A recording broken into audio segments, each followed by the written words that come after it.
Hello, fans, and welcome to This Day in Baseball, where we're going to bring you a full radio broadcast of today's game.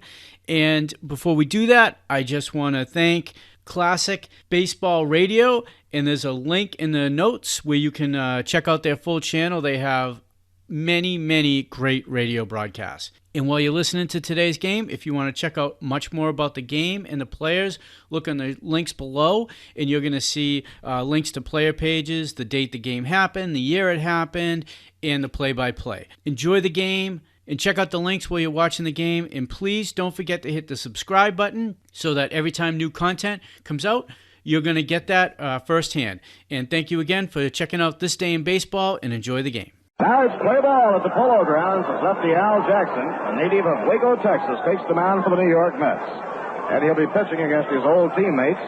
Al Jackson was taken in the expansion draft from the Pittsburgh Pirates, and few pitchers in the expansion draft were taken that could bring along better credentials. Jackson has been a highly successful pitcher in the minor leagues and feels now that with the opportunity to pitch in the National League that he can and will become a winning pitcher. Bill Verdon, the center fielder, will be leading off against Al Jackson. Chris Cannizzaro working behind the plate. With the Pirates hurling a left-hander at Mizell, Casey Stengel inserting right-handed hitting into his lineup today. Johnny DeMeritt in center field, Bobby Gene Smith in right field, and Chris Cannizzaro behind the plate. And Gil Hodges is in action this afternoon. It's very questionable as to whether or not Gil would be able to play in today's ball game because the knee has been swelling and has been bothering him.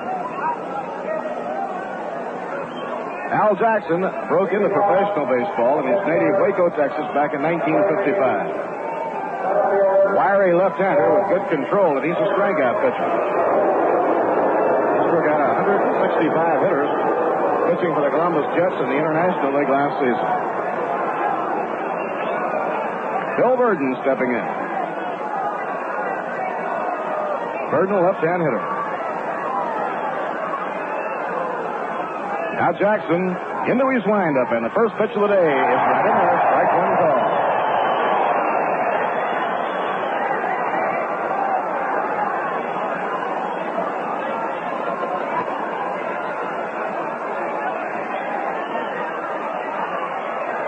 Pitch to Verdon, breaking ball. He lays off of it, it's taken outside, and the count is even now at 1-1 strike on Verdon. Dick Grote, the on-deck batter, and then the right fielder, Roberto Clemente. Yesterday, the Pirates won the game 4-3, a game played under tough weather conditions, but a good ball game. Now Jackson over the head. Around comes the left arm. Swing and a miss. Looked like the good slider in off the fist, and Verdon was unable to get it. 1 ball, 2 strikes. Chris Cannizzaro crouched behind the plate. Let's have the infield playing Verdon as a pull hitter. Inside and low down around the ankles, and the count is even now at 2-2. Setting up the defense for the New York Mets, Don Zimmer at third. He's wide of the bag and just about even with it. Felix Mantilla at short, shaded toward second. Charlie Neal at second, and Gil Hodges at first base. Frank Thomas in left field, John DeMeritt in center field, around in right field, Bobby Gene Smith. Strike 3 call. He got the inside corner, and Verdon knew it. He turns and walks away.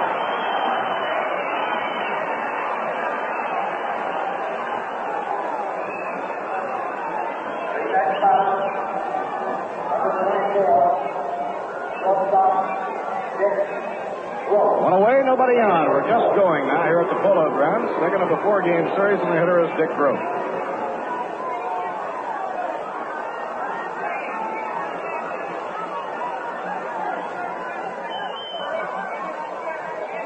Jackson out of his windup, delivers.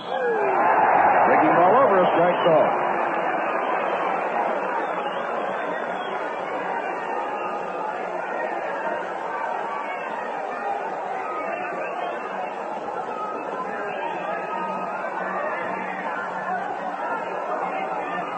Now Jackson checking in with Cannizzaro, winds and pitches.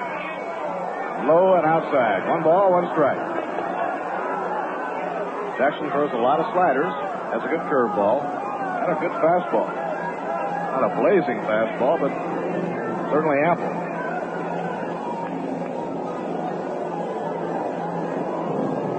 Pitching 1-1. He tried to hold up on a swing, and the plate umpire hits it all. Said, no, sir, you went through with those wrists. 1 ball and 2 strikes.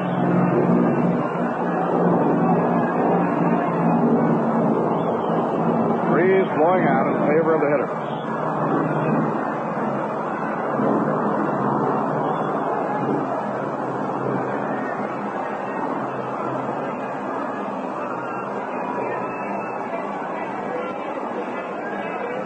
Now Dick Grote cowtails that bat around, cocks it off the shoulder. Ground ball hit foul in behind Ron Northey, the first base coach.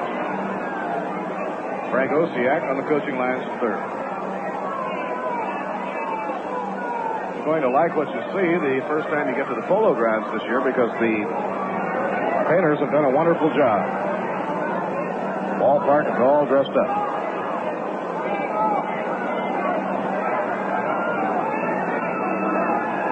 Now Al Jackson up in the pitching position. Into his windup, down comes the pitch. A smash hit hard up the middle for a base hit. Dick Grote with a nice, easy, level swing laces the ball back through the middle for a single.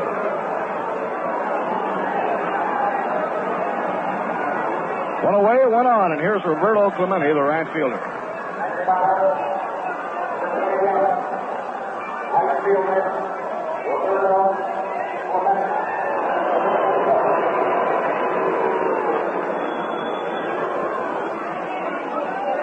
Roberto Clemente, with a .351 average, led the National League in hitting last season.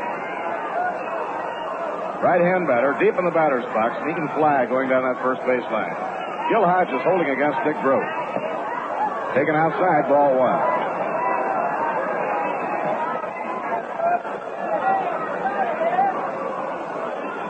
Clemente now, after 7 years, has a lifetime average of .298. If he has another good season, he'll be a lifetime .300 hitter. Pitched by Jackson. Ground ball hit over the bag at third, down the line for a base hit. Grote around second, is on his way toward third. Thomas plays the ball off the wall. Clemente goes into second, and stopping at third is Dick Grote.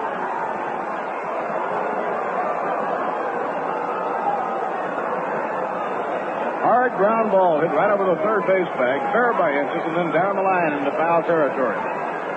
And the Pirates now are casting a menacing shadow in the very first inning of the game with runners on second and third, 1 man down. And Dick Stewart coming up to hit.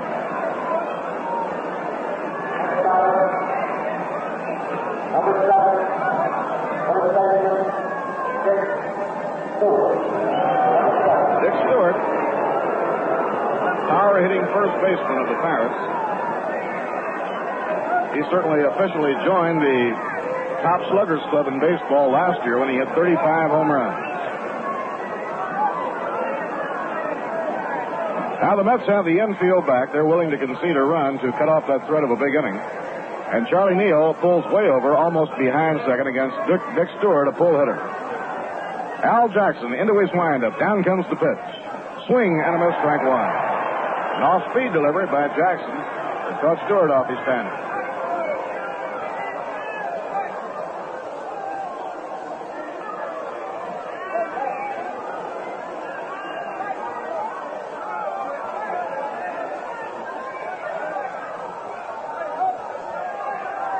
Next pitch on the way. Swing and a miss on a low breaking ball. Strike 2.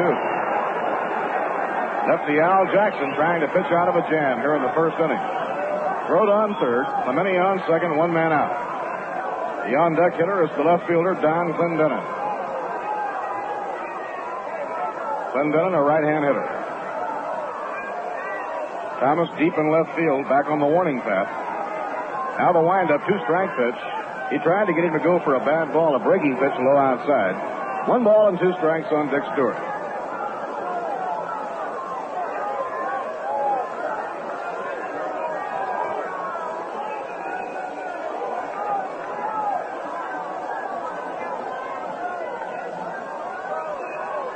Stewart wearing a golf glove on his right hand.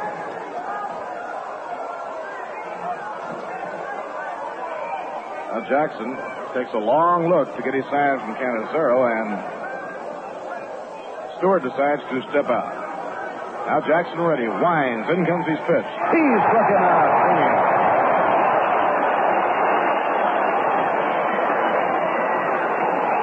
Al Jackson fans Dick Stewart, and now there are two away. Gil Hodge is coming over to talk to Jackson for a moment, and now Ken Mazzaro is going out as rookie Don Clendenon comes on to hit. Don Clendenon, who was born in Neosho, Missouri, was educated in Atlanta, Georgia, and makes his home there, and he's a school teacher at Booker T. Washington High in Atlanta during the off-season. He was a tremendous athlete in both high school and college. He was a 12-letter man. He was actually offered pro contracts in the three major sports. 6'3.5", right-hand batter. Jackson into his windup. Down comes the pitch. Swing and a miss, strike one. Jackson and Clendenon were teammates on the Columbus Jets in the International League last season.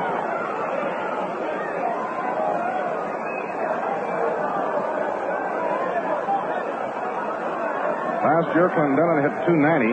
He was the all-star first baseman. Hit 22 home runs. The pitch on the way. Fastball just off the outside corner. 1 ball and 1 strike. That one didn't miss by much.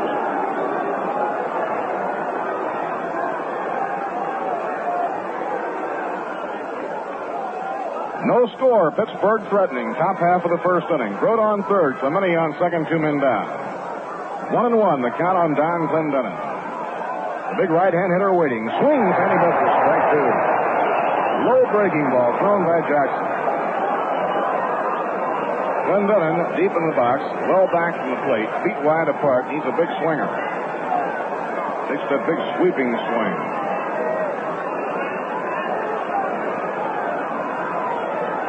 Al Jackson gets his sign now from Chris Cannizzaro. The outfield deep, astride to left. The infield deep, straight away. Jackson into his windup. The pitch on the way. A smash on the ground to short. Glove-handed by Mantilla. He comes to his feet. He throws. Safe. He beats it out for an infield hit. And Grote comes in to score. Beautiful play by Mantilla. He left his feet, made the dive off to his left. A glove-handed stab, but then he had to scramble to his feet. By the time he could get up and throw to Hodges, it was not in time. Close play at first base. Then Clendenon beats it out for a base hit. And the Pirates take the lead, 1-0.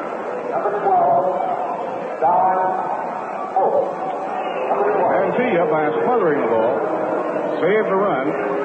Clemente forced to stop at third. Runners on first and third now. 1 run in, 2 men down. Don Hoke, a tough hitter, steps in. Strike one call.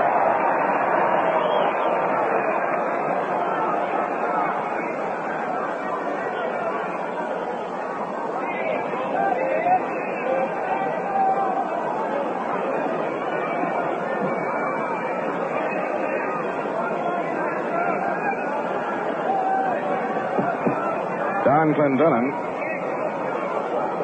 was given a good look by the Pirates last year. They played him a little bit toward the end of the year. Now Don Hoke bends the knees slightly. Runners at the corners. The pitch by Jackson inside and high. He really had some mustard on that one. 1 ball and 1 strike.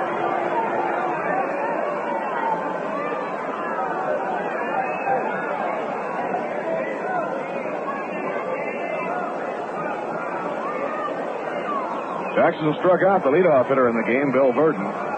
Dick Grote singled to center, and Clemente doubled down the left field line. Stewart was struck out, but Clendenon got the run in. The stretch in the pitch by Jackson, taken outside. 2 balls and 1 strike.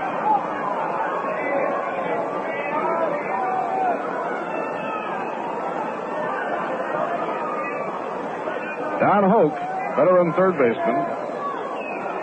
Real good hitter in the clutch. Hoke hit .298 last year.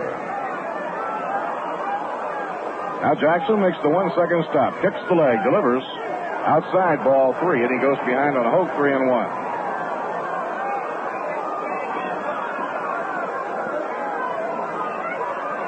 Don Leppert, the catcher, is the on-deck hitter.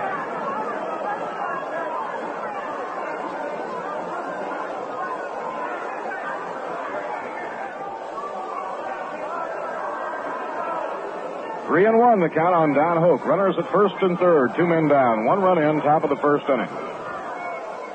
Pitching 3-1. Ball 4, it's outside, and the bases are loaded.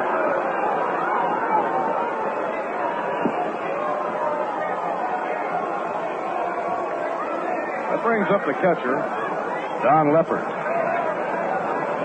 He inherited the number 2 catching job for the Pirates when Hal Smith was taken by the Houston Colts in the expansion draft. Considered an outstanding prospect, he was tearing up the International League pitching when the Pirates brought him up last year to serve as a reserve behind Smokey Burgess. He was hitting .386 with Columbus through 39 games. A high fly ball hit the left center field. It's deep. Back goes Johnny DeMeritt. He's getting under it in left center, and he makes the catch beside his out. The ball was hit a long way to left center field, and Johnny DeMeritt goes out to get it. 1 run, 3 hits. No errors, 3 left on. The score in the middle of the first here at the Polo Grounds, Pittsburgh 1 and the New York Mets coming to bat.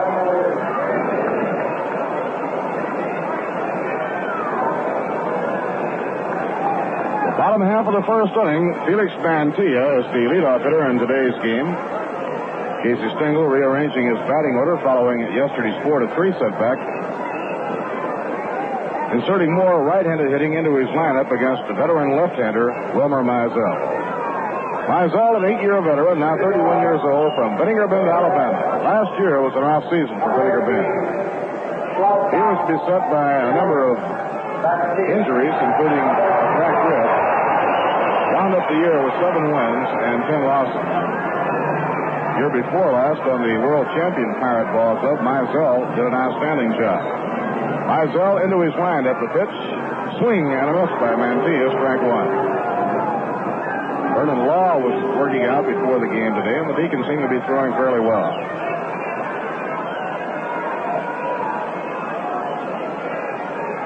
Nobody on, nobody out. Last half of inning number 1. Led up by Mizell, taken inside and low. 1 ball, 1 strike.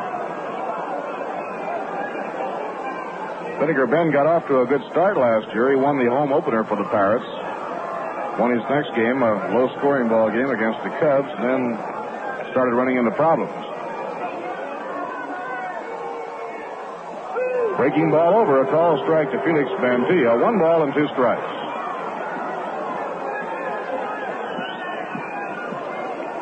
Solly Hemus coaching at third, Cookie Lavagetto at first. Don Leppert behind the plate handling Mizell. Don Zimmer will be up next, and then Charlie Neal. The 1-2 pitch off the outside edge. Mantilla taking it, 2 balls and 2 strikes. Skies partly cloudy, temperature around 50. Wind blowing out.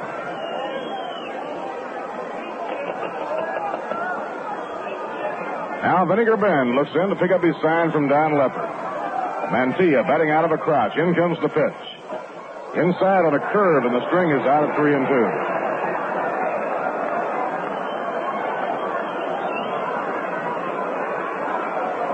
Easter weekend, the New York Mets will be in Pittsburgh for a series against the Pirates. Good Friday will be an open date. Then Saturday and Sunday, the Mets will play in Pittsburgh. Mizell with that big windup. Around comes the arm. A ground smash to shortstop. Glove-handed by Dick Grote. Throws to first in time for the out. Good play by Grote. He had good defensive position. And with a quick move off to his left, made a glove-handed stab of a hard-hit ground ball. One away, nobody on. Here's Don Zimmer. Setting up the infield defense for the Pirates, Don Hoke at third, Dick Grote playing short, Bill Mazeroski at second, and Dick Stewart is at first.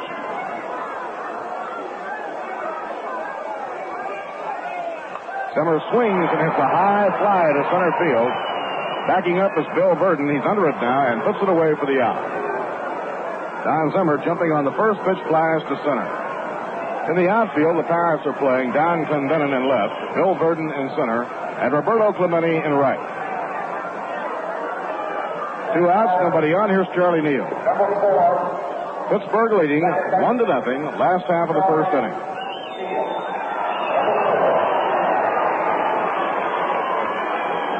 We'll be posting all the scores of the other games as they come in.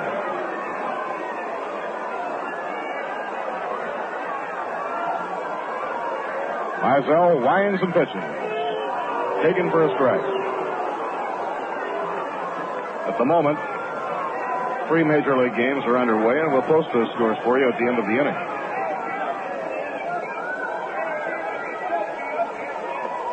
Outside and high, Charlie Neal taking 1 ball, 1 strike. Charlie off to a good start. He's hitting .375. He's already made some real eye-popping plays in the field. He made 2 in the game yesterday. Foul tip, no play. That one catches umpire Ed Sudol on the shin guard.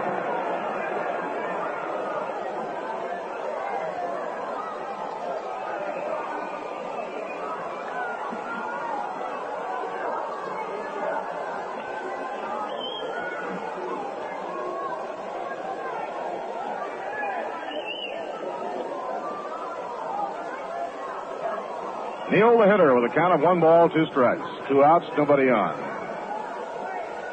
Mizell cranks up and pitches. Way up high. That one goes all the way to the backstop. No damage done and nobody on. But it brings the oohs and the ahs, and the count now is 2-2.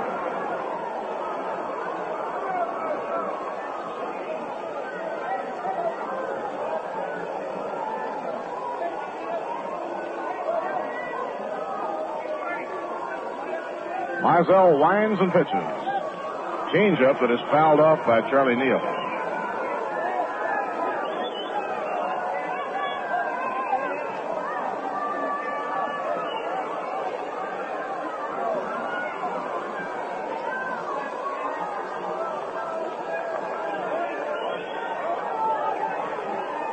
Two and two to Neal. Frank Thomas crouched in the on-deck circle.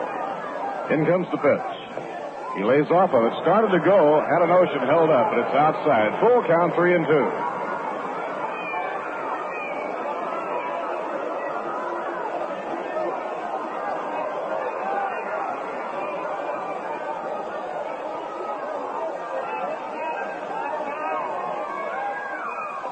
Ball 4, it's outside, and Neal walks on 3-2, and that brings up Frank Thomas.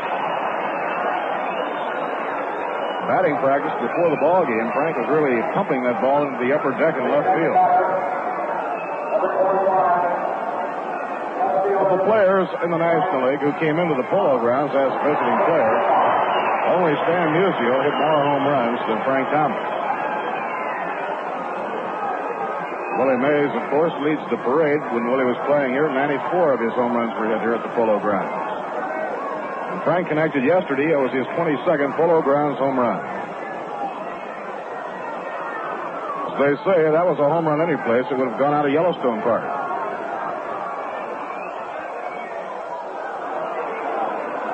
Ball 1. The home run yesterday was the 23rd for Frank Thomas.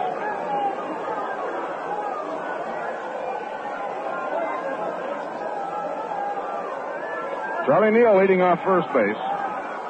And Mizell throws over there.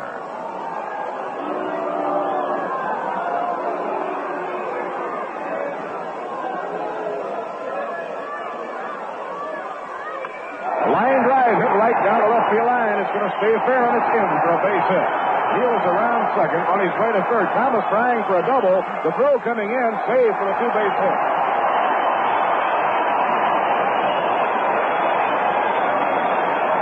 Double to left field for Frank Thomas on a hard sinking line drive hit down the left field line. Now the Mets trailing 1-0 have runners at second and third, 2 men down, and Bobby Gene Smith coming up.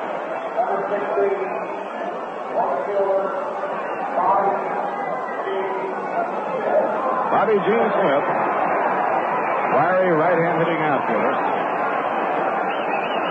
Named in the expansion draft by the Mets. Last year he played with the Phillies. Year before last was a good year for the Phillies for Bobby Gene Smith. Last year his hitting fell off. He hit well the closing part of spring training. Breaking ball in the dirt. Good stop by Don Leppard. 1 ball and no strikes. Gil Hodges waiting on deck.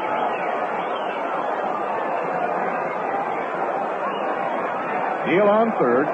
Thomas on second, 2 men down. Mizell over the head a second time. Down comes the pitch, and it's way up high. Now Don Leppard is putting out walk to Mizell. The count goes 2-0 on Bobby Gene Smith. So Smitty gets out of there to check with Sally Hemus, the third base coach.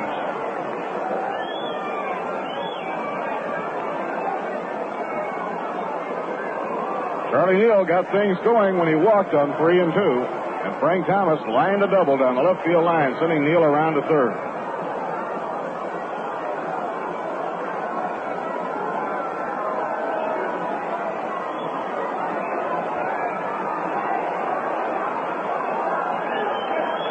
Ready to go again.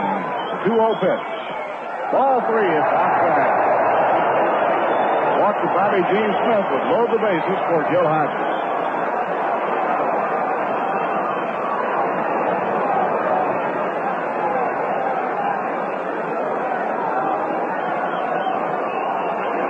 Here's the windup and the 3-0 pitch. Strike one call, 3-1.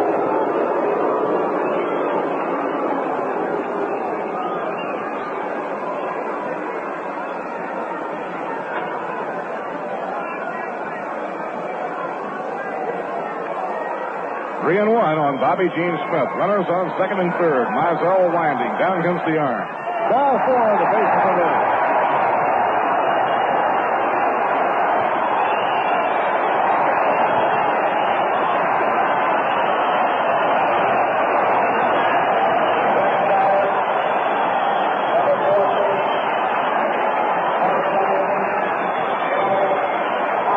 Gil Hodges steps in. Earl Francis, a right-hander, warming up now in the bullpen for Pittsburgh. 38-year-old Gil Hodges steps in for his Polo Grounds debut. Gil wasted no time in the home run department. He belted one in St. Louis. Here's the windup, pitch to him. Inside and low, 1 ball and no strikes. Now Don Hoke is over from third to talk to Mizell. Gil was unable to play in the game yesterday due to an ailing knee. He worked out on it prior to today's ball game, and it was enough better so that Gil wanted to give it a try. For the Mets, Charlie Neal on third, Frank Thomas on second, Bobby Gene Smith on first, 2 men out. The Mets trailing 1-0, last half of inning number 1. Mizell out of his windup, the pitch on the way. Outside and high, ball 2. John DeMeritt, the center fielder, is the on-deck hitter. So we are getting off to a fast start in this ball game with an exciting opening inning.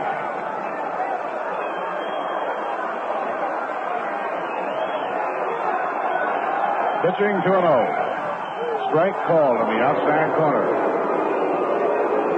Don Leppert bluffing a toss down to first base as Dick Stewart came running in. Pirates with the infield back deep against Gil Hodges. Mizell trying to pitch out of a jam. The count 2-1. He watches Neal, the lead runner, as he winds. Now the pitch. Ground ball hit down to third. Don Hoke is up with it. He steps on third for the force play on Thomas to retire the side. So Mizell gets out of the jam as he forces Hodges to hit a ground ball down to Don Hoke. No runs, 1 hit. No errors, 3 left on. At the end of 1, the score, the Pirates 1 and the New York Mets nothing. Top of the second inning now with Bill Mazeroski leading off against Al Jackson, and he takes ball 1.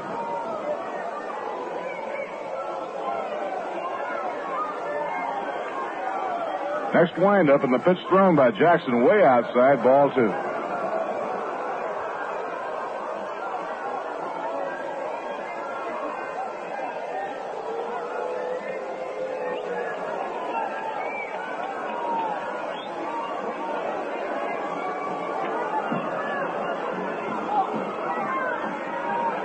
Mazeroski, the hitter. Al Jackson fires and gets it over the inside corner. 2-1. Vinegar Ben Mizell will be up next, and then the top of the Pittsburgh Pirate batting order. Pitching 2-1. A fly ball hit high in the air, deep to left field. This one is going. It is gone for a home run. Bill Mazeroski meeting one just right, and the ball sails into the upper deck for a home run. That puts the Pirates out in front by a score of 2-0. He pulled it, had that good polo ground stroke with that one, into the upper deck for a homer. And now before Mizell comes up to hit, let's pause for station identification. This is WGYE 10 on your radio dial, Schenectady.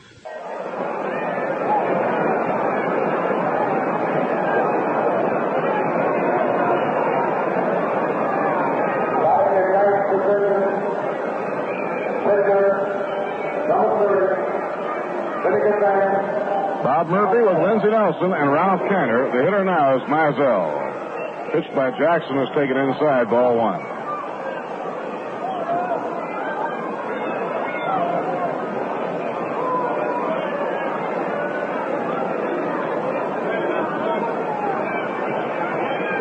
Swing and a miss. 1 ball, 1 strike.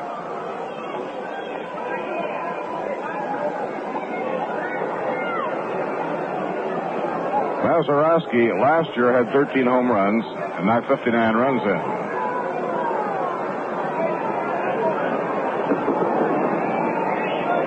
Bounced foul, coming right straight back. 1-2 on Mizell.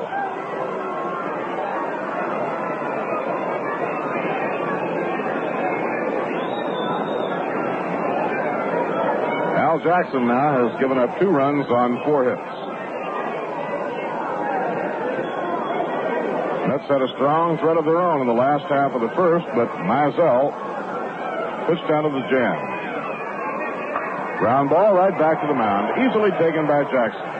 He takes to Hodges, 1 away.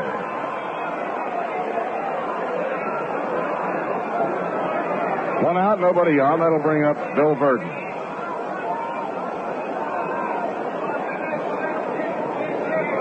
Bill Verdon, leading off in the ball game, was called out on strikes.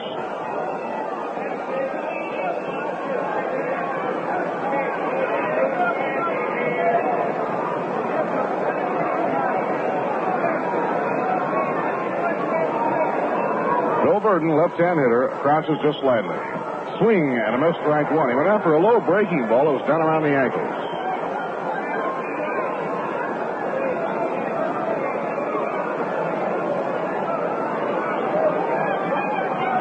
Don Zimmer in close at third against Verdon, always a threat to bunt. Ground ball hit down the first baseline. Gil Hodges grabs the big hop. Gil makes the unassisted play to retire Bill Verdon. There are 2 away. 2 outs, nobody on. Dick Groat coming on to hit. Groat singled to center field to start the Buccos off in the first inning. He later scored on the base hit by Don Clendenon.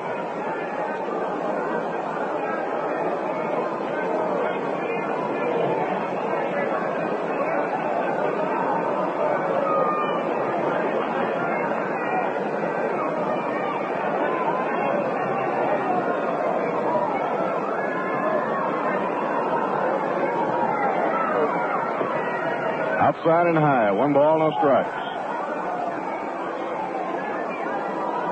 Doubleheader tomorrow. Then the Colts come in on Monday and Tuesday, followed by the Cardinals on Wednesday and Thursday. Good fastball that's over. A call strike. 1-1 on Dick Groat.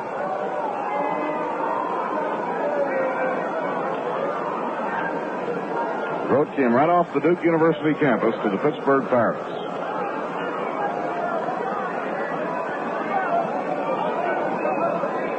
A 1-1 delivery. Outside and low, 2-1.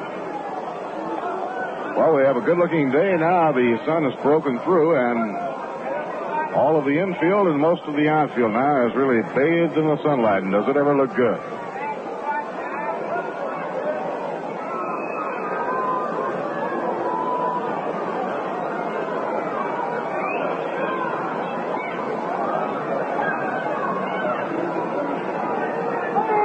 Jackson has his sign from Canizaro. Pitches 2-1. Ground ball bounced down to third. Zimmer backs off, grabs the hop, hurries to throw in time, and he has him by a couple of running strides. Side out in the second inning. 1 run, 1 hit, a home run by Bill Mazeroski, the Pittsburgh second baseman. No errors, none left on. At the end of an inning and a half, the score, Pittsburgh 2 and the Mets nothing.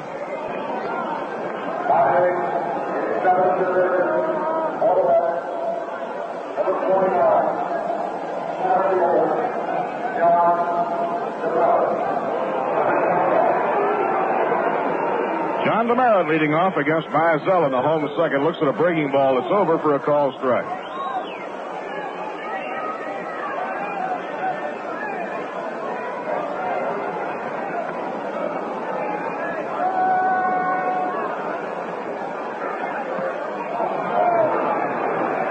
Swing and a miss on a breaking ball, strike two.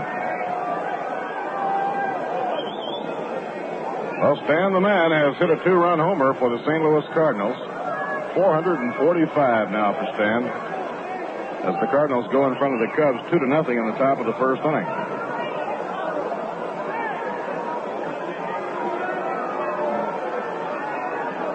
Next pitch to DeMeritt. He lays off of it. It's outside and high. 1 ball, 2 strikes. Johnny DeMeritt originally was signed to a bonus contract by the Milwaukee Braves. Mizell winds and pitches. Foul ball, twisting back upstairs and out of play.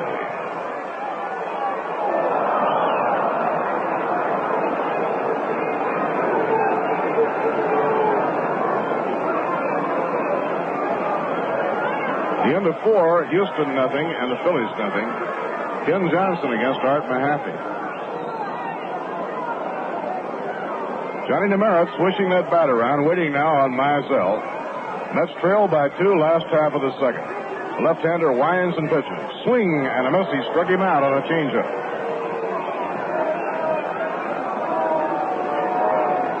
One away as Johnny DeMeritt goes down swinging, and that'll bring up Chris Cannizzaro. Cannizzaro came to the Mets out of the St. Louis Cardinal organization. Caught at Portland in the Coast League last year and hit .250. Right-hand hitter. Cannizzaro, a good worker behind the plate. Mets are hoping that he can hit enough to be a help to the ball club. If he hits it all, he can help out because he's a fine defensive player.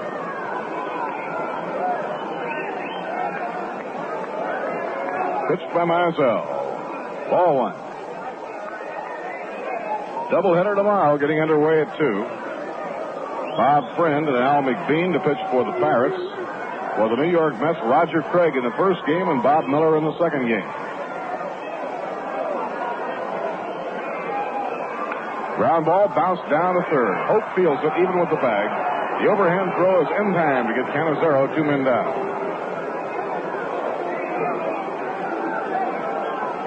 Two outs, nobody on last half of the second, and up to hit now will be Al Jackson. Well, we certainly hope you're planning to be with us tomorrow now for the first big bargain bill of the year. Doubleheader against the Pittsburgh Pirates.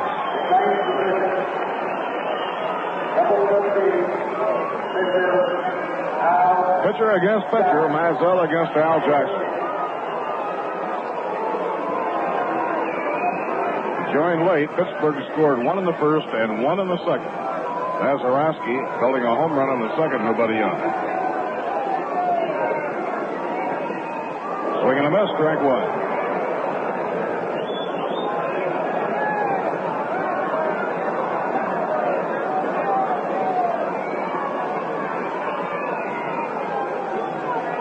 Al Jackson waiting. He goes after a breaking ball and misses, strike 2.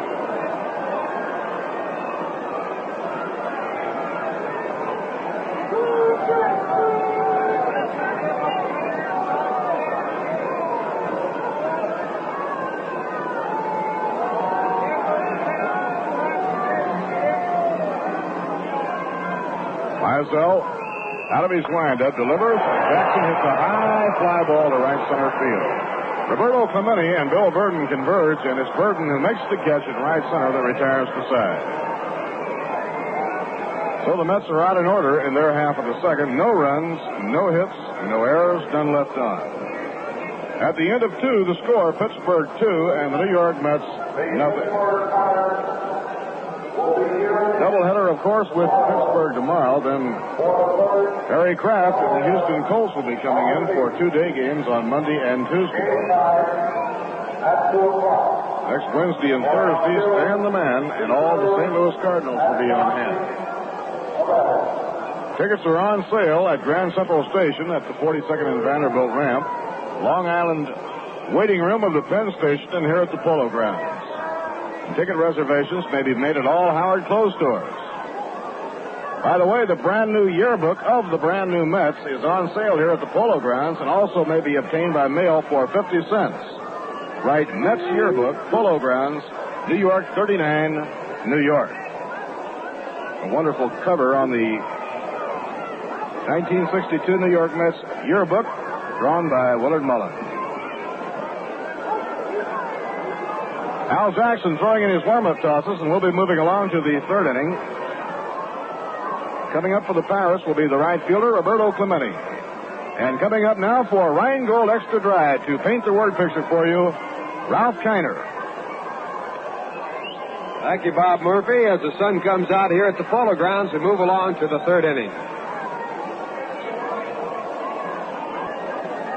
Roberto Clemente, who led the National League in batting last year with a .351 average, steps in, a right-handed batter against Al Jackson, a left-handed pitcher.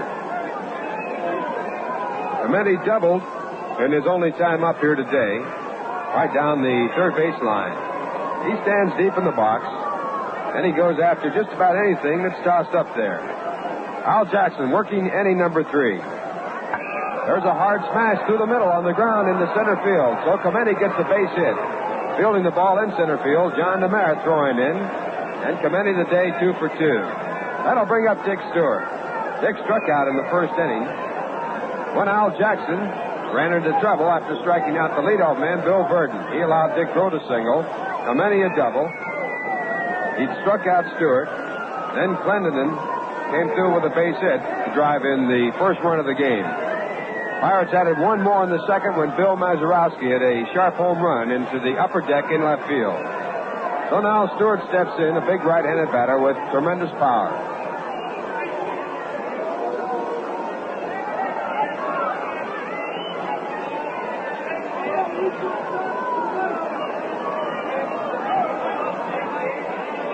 First pitch to Dick, a check in the swing, and the ball is fouled away. Strike one.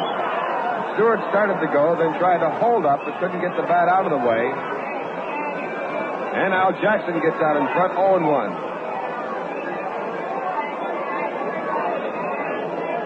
Jackson pitching against his former teammates.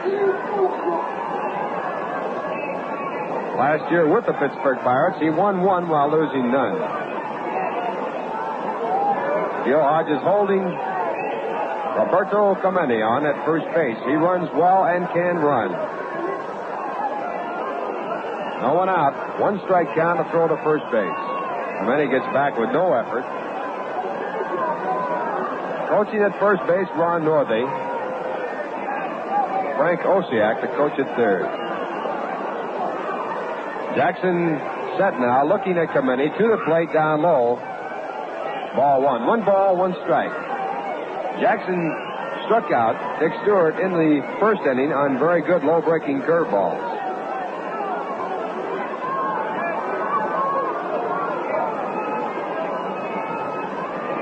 Stewart last year hit 35 home runs, 117 runs batted in. 1-1 pitch is low, ball 2. 2 balls and 1 strike.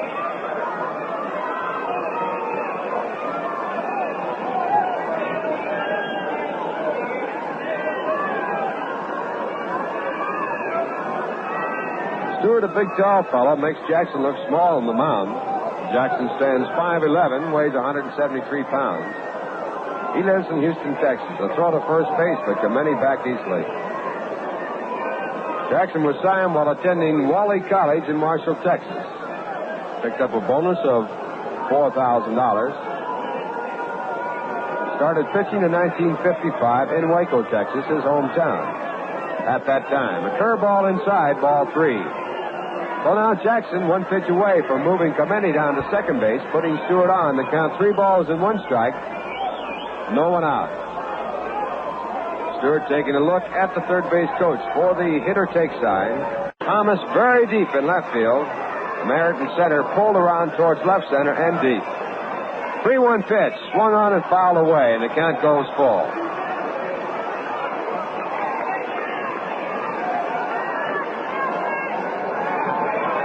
Dick Stewart, who does not like to play in cold weather,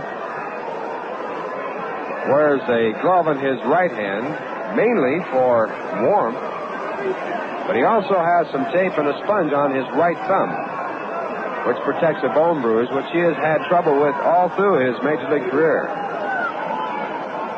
One time in his minor league career, he hit 66 home runs for Lincoln in the Class A League. Used to sign his name 66. 3-2 pitches over to first base as they chase Clemente back. Clemente will try to get a good jump in this situation. He might be going or he might not. Stewart last year led the league in strikeouts, so they might not send him. He does not go. The pitch is down low, ball 4. So Clemente gets second base free. Stewart moves on down to first base. And that brings up Don Clendenon. Walk number 2 given up by Al Jackson. He has allowed 4 base hits in the 2 runs that he has given up.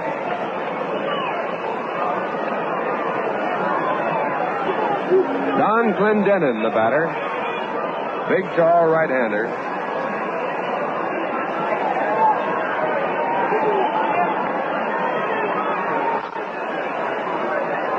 Make that 5 base hits that Jackson has given up here today. First pitch, batter squares around, bunts down the third base side. Jackson up and over to Zimmer at third base for the forced play. And on the attempted sacrifice to move the runners along, Jackson on some fine quick fielding cut down the man going in the third base, and he picks up his first out here in the inning. The score 2-0 in favor of the Pittsburgh Pirates. Top of the third.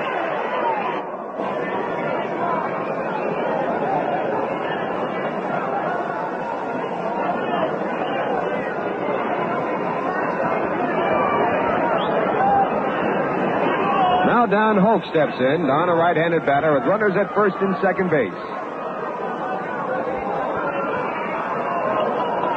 He walked in the first inning, so officially not credited with a time at bat. First pitch to Don, down low, ball 1. Jackson has been in trouble all 3 of the innings that he has worked in the ball game.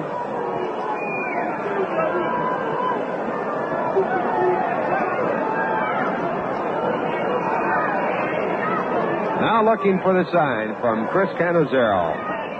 1 ball pitch, down low again, ball 2. Cannizzaro faking to throw to first base, but Clendenon back with no play made. At second base, Dick Stewart. At first base, Don Clendenon.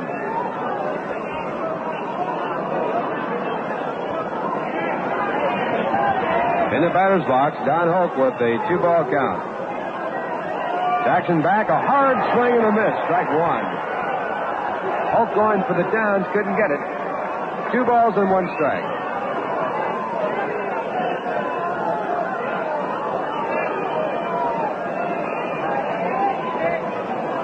Wind is blowing out to center field, which helps anything hit out towards the outfield area. Jackson checking Stewart at second and to the plate. A swing and a foul down the dirt out of play, strike 2. So now Jackson evens it up at 2-2. Jackson is basically a curveball pitcher. He throws about 70% of his pitches that either slide or break in a curveball fashion. He has registered some fine strikeout records in the minor leagues. Last year for Columbus, in 31 games and 196 innings, he was 12-7, striking out 166 batters ball, walking only 44. 2-2 pitch to Holt. Just inside, ball 3. So the count goes full on Don Holt. The on-deck batter, the catcher, Don Leffert. And runners at first and second base. Pirates lead 2-0 over the New York Mets in their second game here in the Polo Grounds. The runners go. The pitch is fouled away. So manager Danny Murtaugh, with 1 man out, had his runners moving on the 3-2 count, but they will now go back to their respective bases. Clendenon at first base, Dick Stewart at second. Now time is called as Canizero goes out to the pitcher's mound to talk it over with Al Jackson. On the 3-2 pitch, Jackson came in with a curveball that Houck got out in front of and pulled foul. Now time is in. The outfield not quite as deep on Hoke as they have been playing. Jackson steps off the mound to run Stewart back at second base. They both had a pretty good jump on the last 3-2 pitch, so evidently Canizero going out to say, stay alive now, hold them close. They go again. The pitch is on the ground to Zimmer. Tough play. Takes it to third on the ground. The tag is back and go to first base in time. A double play.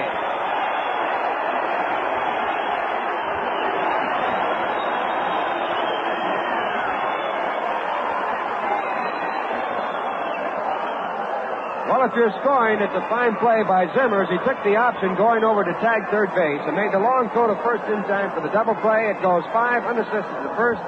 And in the inning for the Pittsburgh Pirates, no runs on 1 hit, no errors, 1 man left in the score. At the end of 2 1/2 innings of play, Pittsburgh 2, the New York Mets nothing.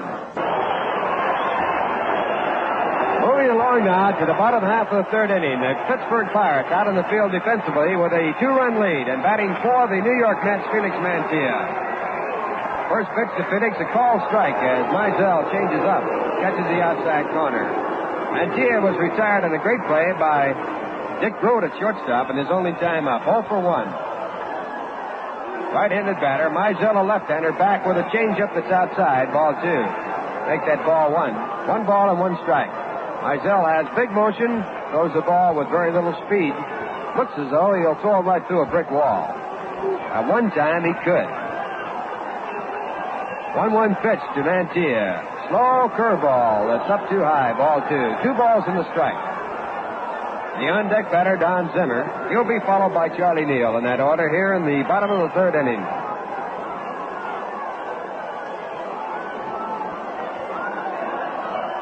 Next pitch to Mantilla on the ground, through in the left field. Right by Dick Grote at shortstop, so Mantilla picks up a base hit. As he leads off here in the 3rd inning for the New York Mets. And while we have time, we pause for station identification. This is WGY Schenectady. The batter stepping in is Don Zimmer, right-handed batter. Mantilla with the lead at first base.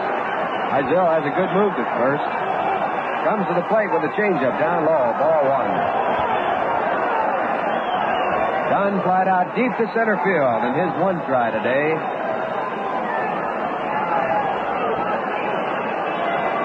He hits from the middle part of the batting box.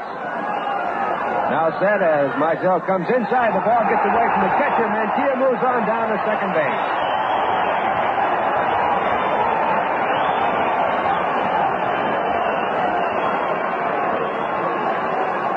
And it's scored as a pass ball on the catcher. And Mantilla on the play moved on down. Ball 2. 2 balls and no strikes.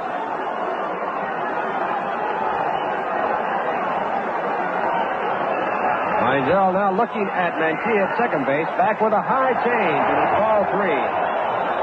So with the score 2-0 in favor of Pittsburgh. Zimmer batting. The count goes to 3 balls and no strikes. The on-deck batter, Charlie Neal.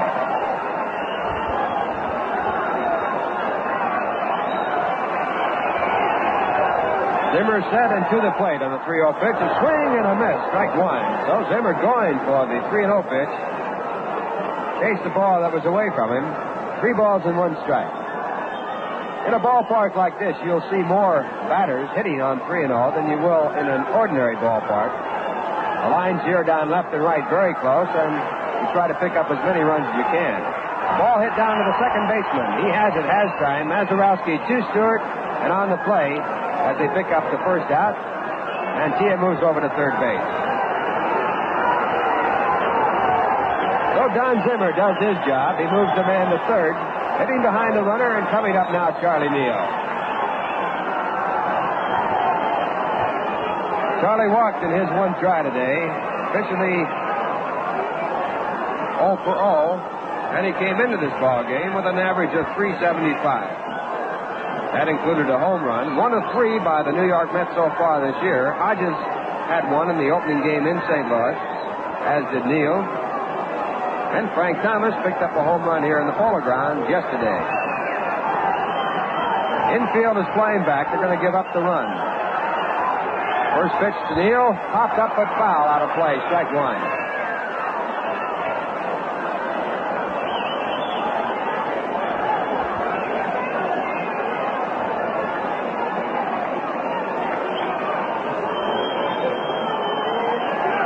Vinegar Ben Mizell on the mound trying to protect the 2-0 lead. And the one-strike pitch to Neal, smashed down the throat at short. He pulls it out of his chest, throws across in time, and Mantilla scores in the play. So it's out number 2. The score of the game now 2-1 in favor of Pittsburgh, and coming on Frank Thomas.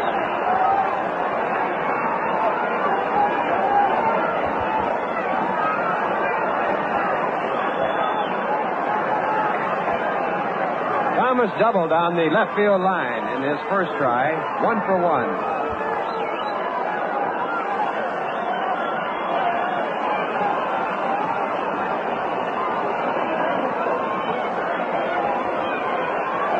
Two-one game now as Thomas steps in the batter's box, standing close to the plate. The first pitch to him, a fastball up high, ball 1.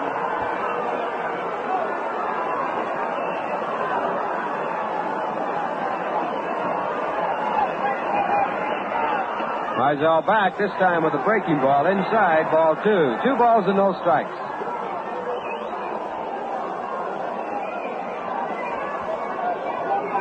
Two balls, no strikes. Frank Thomas, the batter. Mizell, the left-handed pitcher, looking for the sign from his catcher. Now sets and throws. Up high and inside, ball 3. So Thomas has it. 3 balls and no strikes.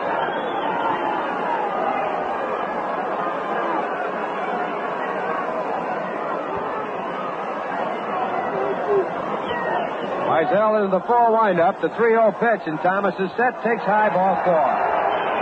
Mizell walks his third man, moving Thomas down to first base and bringing up Bobby Gene Smith. Bobby Gene walked in the first inning. He was the second walk in the ball game. First one given up was to Charlie Neal.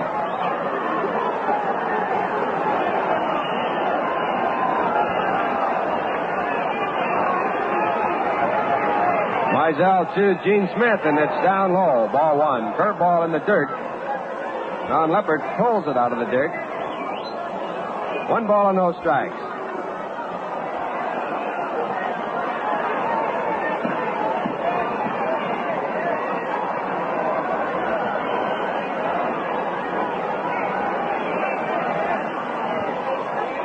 Mizell back, and the foul ball head down the third base side.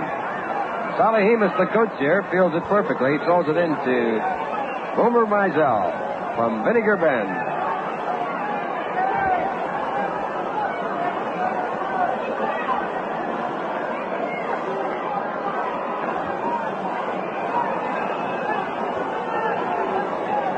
One ball, 1 strike, 1 out. Slow change of pace, swung on a miss, strike 2. Mizell really pulled the string in that one. Bobby Gene Smith way out in front. The on-deck batter is Gil Hodges.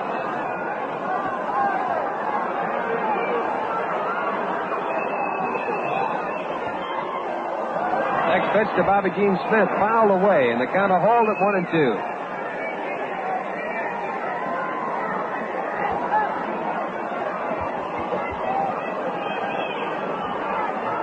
Frank Thomas at first base being held on by Dick Stewart there.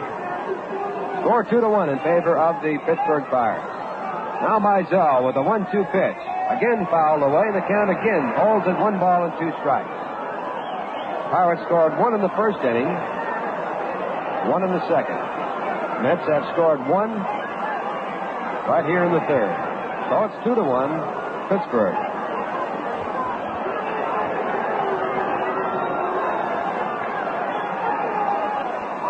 Next pitch to Bobby Gene Smith is popped up in foul territory. The catcher moving over, and Leppert makes the play as Don Hoke watches. And that retires the side. In the inning for the New York Mets, They pick up 1 run on 1 hit. No errors, 1 man left in the score at the end of 3 innings. The Pittsburgh Pirates 2 runs on 5 hits. The New York Mets 1 run on 2. It's a 2-1 game. The Pittsburgh Pirates lead at the top of the 4th inning. On the mound for the New York Mets, Al Jackson, the left-hander, looking in. He'll be working against the catcher, Don Leppert, the second baseman, Bill Mazeroski, and Wilbur Mizell. First pitch to the catcher, Leppert, a 2-hopper down to Zimmer at third. The throw to first base in time by 5 steps, out number 1. So Leppert, who flied out deep to center field, goes out on the ground to Zimmer, and the batter coming in, Bill Mazeroski. Mazeroski lined a home run into the upper deck in the second inning to put the Pirates out in front 2-0. The Mets added 1 in their half of the third to bring it up to 2-1.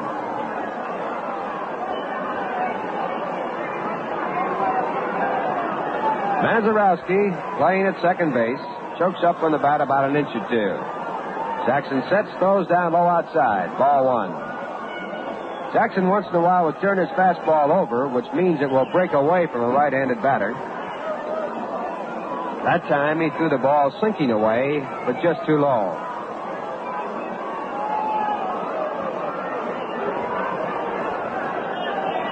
Now Al back to Mazeroski. Again low, ball 2. 2 balls and no strikes.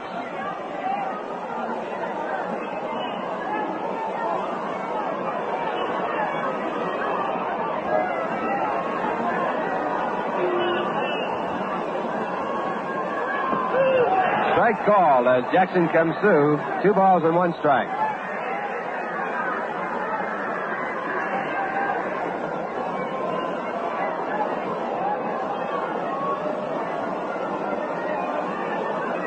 Jackson with the 2-1 pitch. Foul right into the glove of the catcher. Strike 2. 2 balls and 2 strikes. Jackson working to Bill Mazeroski. Bill Mazeroski, the second baseman.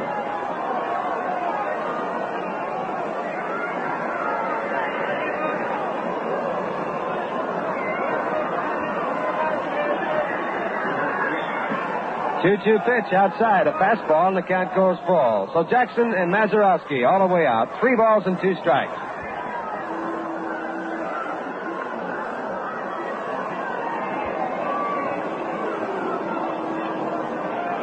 Al Jackson into the full windup, and to Mazeroski, gets him swinging on a pitch right around the knees for strike 3. So Mazeroski goes down. That's strikeout number 3 by Jackson, and the batter coming on, Vinegar Ben Mizell. Mizell grounded right back to Al Jackson, so he is 0 for 1. While we're waiting for Mizell to come up to the batter's box, let's check the scores. The Yankees out in front of Detroit now by a score of 7-3 at the end of 4 innings. Ralph Terry pitching for the Yankees. Regan started for Detroit. Casale is in now in the 5th inning. Cash had a home run for the Tigers in the second with none on. Blanchard had one in the third with 2 on for the Yankees. Boston and Baltimore at the end of 3 1/2. Baltimore 2, Boston nothing. Conley, Estrada, the 2 pitchers in that game. Brooks Robertson had a home run in the second with no one on. Trianos had one in the second to count for all their runs. Now Mizell in the batter's box, batting from the right-hand side. He throws left-handed. He swings and misses a fastball. Strike 1. Washington and Cleveland. Cleveland way out in front in the first inning with 6 big runs. Austin started for the Senators. Ripplemeyer now in place of the starting pitcher. Gary Bell going for the Cleveland Indians. Al Jackson with a 1-strike pitch. It's hit on the ground but foul. Strike 2. L.A. and Minnesota. L.A. out in front 1-0 at the end of 1.5 innings. Witt pitching for Los Angeles. Cott going for the Twins. Chicago and Kansas City, that's a night game. Over in the National League, Houston and Philadelphia 0-0 at the end of 4.5. Johnson, Ken Johnson, a knuckleballer, and Mahaffey going for Philadelphia. Now Jackson with a 2-strike pitch, and he's outside. So it's 2 balls. Make that 1 ball and 2 strikes. St. Louis picked up 2 runs in the first inning. They lead the Cubs 2-0. Simmons going for the Cardinals. Cardwell going for the Cubs. Next pitch to Mizell outside, ball 2. So 3 deuces on the board. 2 balls, 2 strikes, 2 outs. The score 2-1. Incidentally, the 2 runs by the Cardinals as a result of Stan Musial's home run with a man on. So he has now surpassed Mel Ott's all-time National League run scored record. Down low, ball 3. 3 balls and 2 strikes. Actually, he broke that record yesterday. He's just adding to it. He's off to a good start. He had 3 for 3 against the Mets in the opening day game, or actually opening night game in St. Louis. Al Jackson with a 3-2 count on Mizell.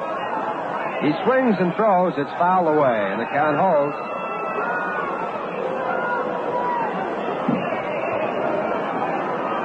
Three balls and 2 strikes. Bright sunshine now here at the Polo Grounds.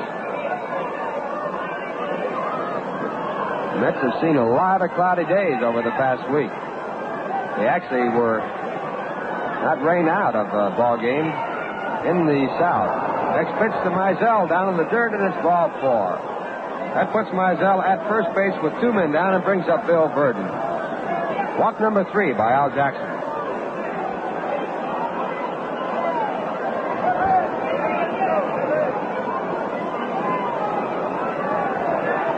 Verdon struck out, and he was out unassisted to Hodges at first base, so he's 0 for 2.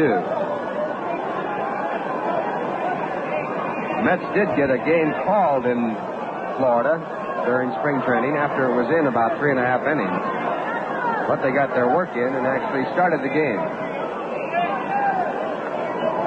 Mizell not being held down by Hodges. The pitch to Verdon is into left center field. In the hole. This will go for extra bases. Mizell has rounded second base. He's coming to third.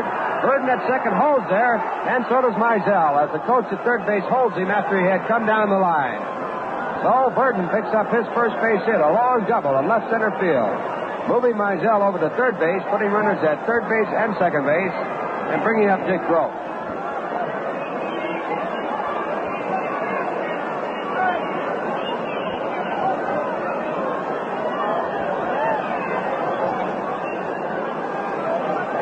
Hit number 6 off of Al Jackson. And Dick Grote stepping in. He had the first base hit of the ball game. And he also scored the first run. One of the 2 scored by the Pittsburgh Pirates.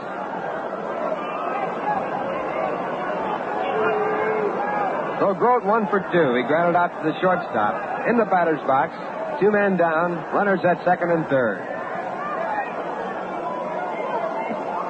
Jackson low with the first pitch, ball 1. Dick Grote made his debut in Major League Baseball right off the campus of Duke, right here in the Polo Grounds for the Pittsburgh Pirates.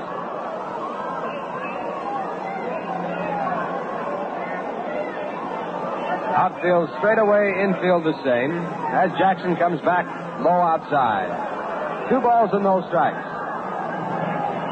Jackson with a sinking fastball, missing below the knees.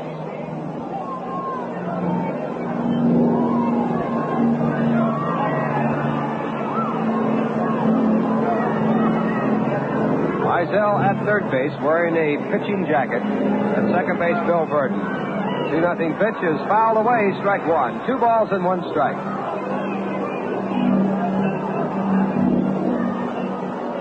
Chris Cannizzaro walking out halfway towards the pitching mound, roughing the ball up and then tossing it to Al Jackson.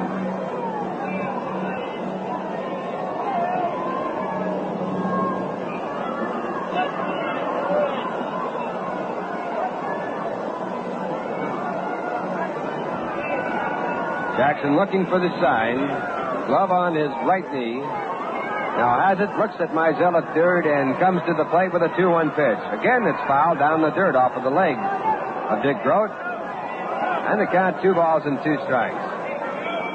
Jackson was drafted by the Mets from the Pirates in the expansion draft.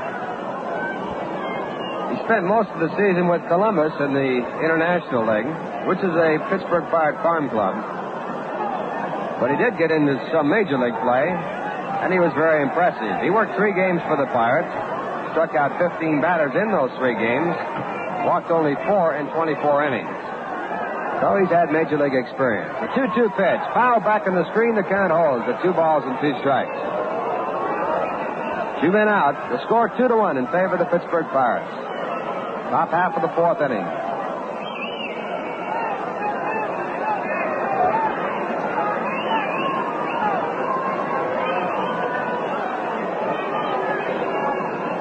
Mizell at third base. At second base, Bill Burden. And Al Jackson looking for the sign, working on Dick Grove with a 2-2 count. Curveball on the ground. Zimmer can't handle it. Goes on through. This will score Mizell. And also coming in from second base, Bill Burden. The throw goes to second to hold Dick Grove at first base. So Grove gets his second hit of the ball game, driving in 2 runs. And the score now, the Pittsburgh Pirates 4, the New York Mets 1. And the batter coming on, Roberto Clemente.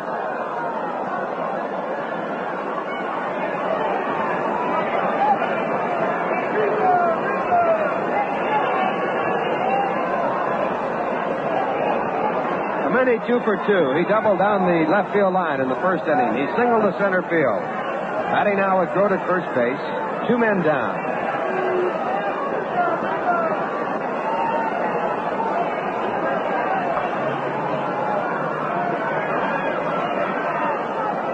First pitch to Clemente, high and outside. Ball 1. Jackson now has given up 8 base hits. Make it 7. And he's allowed 4 runs.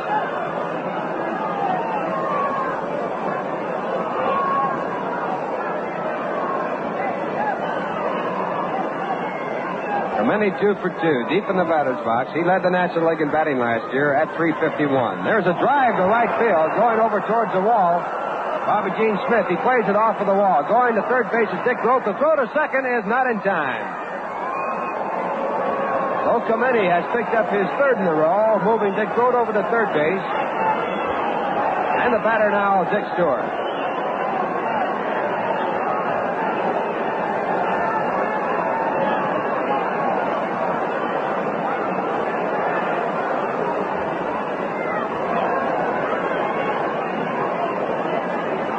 Greg Anderson now up in the bullpen for the New York Mets. Bobby Gene Smith played that drive off of the right field wall perfectly. The throw was a little wide at second base, but Clemente had the play beat, and he can fly.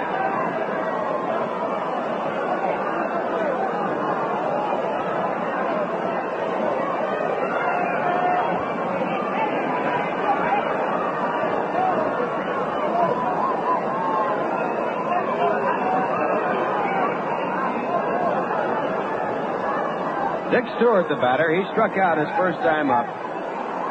Tried to check his swing and was called out. And he walked in the 3rd. Now batting with an open base at first base, the on-deck batter, Don Clendenon. Curveball, a check in the swing, but moving down the first base line, it's fair. It goes by Hodges down the line. This will score 2 more. Hodges running all the way out to the right field wall, makes the play. Stewart is going to try for 3. The long throw over to third base, not in time.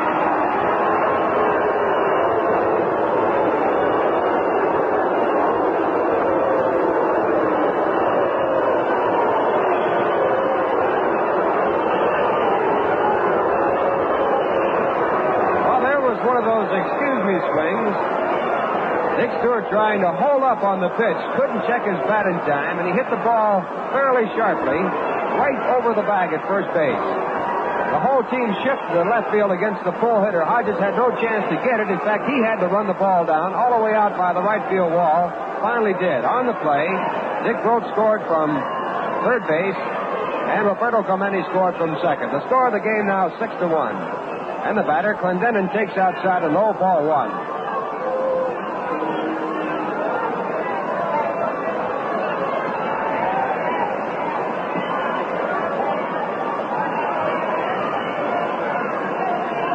Ball 1's in the inning, 2 men out. Next pitch to Clendenon, outside and low, ball 2. Well, they all look the same in the scorebook the next day, but that was one that Dick Stewart, I'm sure, is mighty happy about because he tried to check his bat on the swing and just dribbled the ball by Gil Hodges right over the top of the first base bag. And he picks up 2 runs batted in. Cannicero now out on the mound talking to Al Jackson. 2-ball count on Don Clendenon, the left fielder, big, tall, right-handed batter.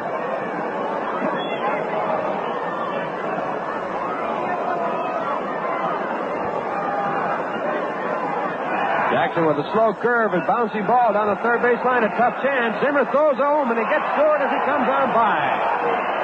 A fine tag by the catcher, Canizero, and Stewart coming in from third base, not figuring that Zimmer would try there, and he had no option at first. He could have never gotten Clendenon at first base. He took the other option going home, and they make the tag in the play, and Stewart is out. If you're scoring, it goes 5-2, and that retires the side. In the inning for the Pittsburgh Pirates, 4 runs on 4 base hits, no errors, 1 man left, and the score at the end of 3 1/2 innings of play. The Pittsburgh Pirates 6, the New York Mets 1. And here's the latest score on filter cigarettes. 1, 2, 3, 4, go. If your filter cigarette is tasting too strong, don't you sometimes wonder if your brand is wrong? Well, Viceroy tastes the way you'd like a filter cigarette to taste. Not too strong. Not too light. Viceroy's got The taste that's right. That's right. That's right. Yes, sir, taste is what makes Viceroy tops in the filter cigarette league.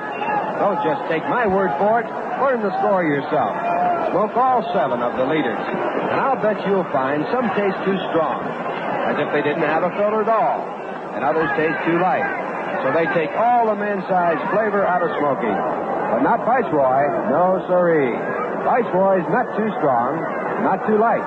Viceroy's got the taste that's right.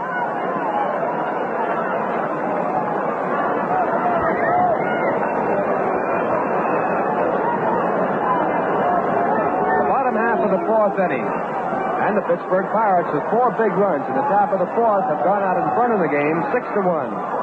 They have 6 runs on 9 hits. The Mets now batting in the 4th, 1 run on 2. And their leadoff man, Gil Hodges. It'll be Gil Hodges, Don Lemerritt, and Chris Canizero against Vinegar Ben Mizell. The first pitch by Mizell, foul down in the dirt, strike 1.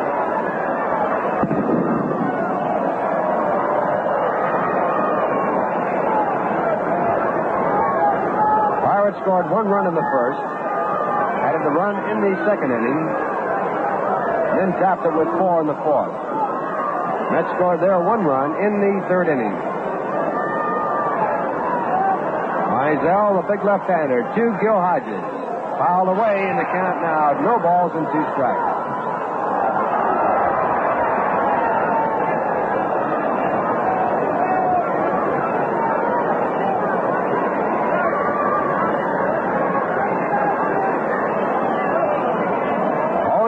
On Gil Hodges. Gil was safe in the fielder's choice when he grounded out. They forced Thomas at third base. The next pitch to him is outside, ball 1. 2 strikes and 1 ball.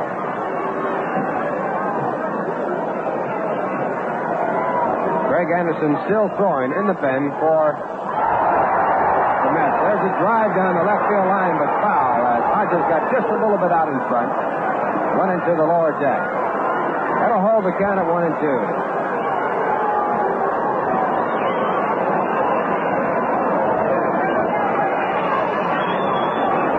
Gil has a pulled muscle in the back of his knee area.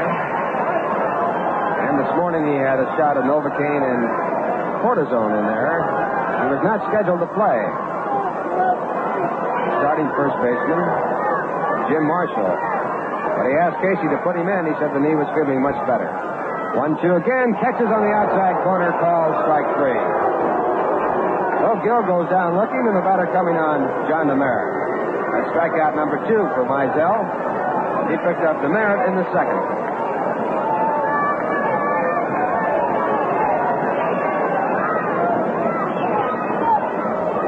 Lemerritt playing in center field against the left-handed pitcher. Ashburn started against the right-hander yesterday. Change of pace, it breaks down over, strike 1 call. Mizell taking a lot off the curveball, dropping it right over the top. Merritt stands with an open stance. Let up, hit off the end of the bat. The second baseman, Mazeroski, goes back and makes a great play. That was a looping line drive off of the end of the bat, and Mazurowski moved back about 30 feet in the grass, going away from the diamond to pull it down one-handed for a fine play. Out number 2, and the batter, Chris Cantizero.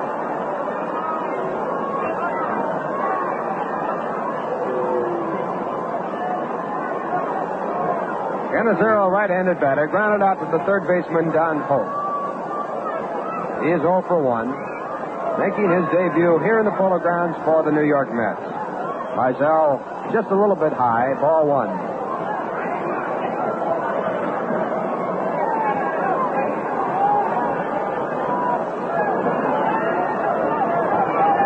This game being televised back to the hometown of Cantizero, and he was quite thrilled about it. Ball was on the ground down to the shortstop, Dick Groth. The throw over to first base to Stewart in time by 4 steps, and that retires the side. In the inning for the New York Mets, no runs, no hits, no errors. The score at the end of 4 complete. The Pittsburgh Pirates 6 runs on 9 hits. The New York Mets 1 run on 2.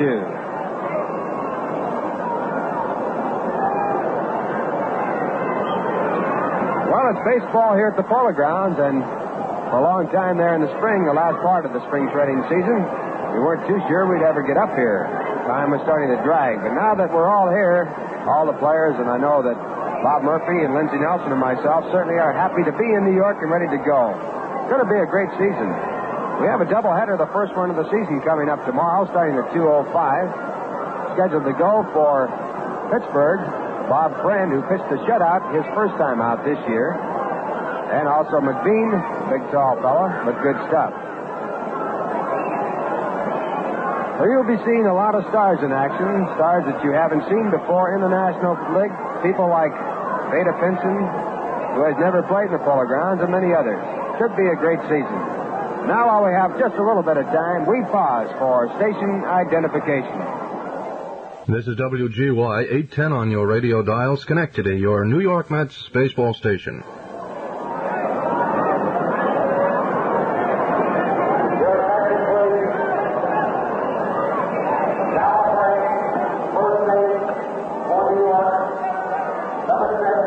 Thank you, Ralph, for the New York Mets. Gil Hodges now has left the ball game and gone into the clubhouse. Perhaps Gil's knee is bothering him a little bit. And Jim Marshall takes over at first base as we move along to the 5th inning. Don Hoke leading off against Al Jackson in the top of the 5th inning. It's inside, ball 1. Pittsburgh 6 runs on 9 hits, no errors. The Mets 1 run, 2 hits, no errors. Now the pitch on the way. Inside and low, ball 2. Al Jackson has walked only 2 men. However, the second walk he gave up was a costly one. 2 outs and nobody on. He lost Bettinger Ben Mizell, and the Pirates went on to score 4 runs. Pitch is over for a call strike, 2-1.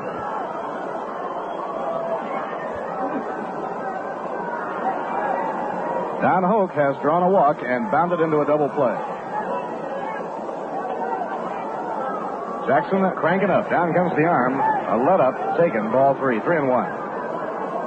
Every time the Mets make a double play, Brown & Williamson Tobacco Corporation sends along 1,000 cigarettes to the Veterans Hospital here in New York City. Strike called in the outside corner. 3-2. They will also be sending along 1,000 cigarettes to the veterans every time that one of the New York Mets belts a home run.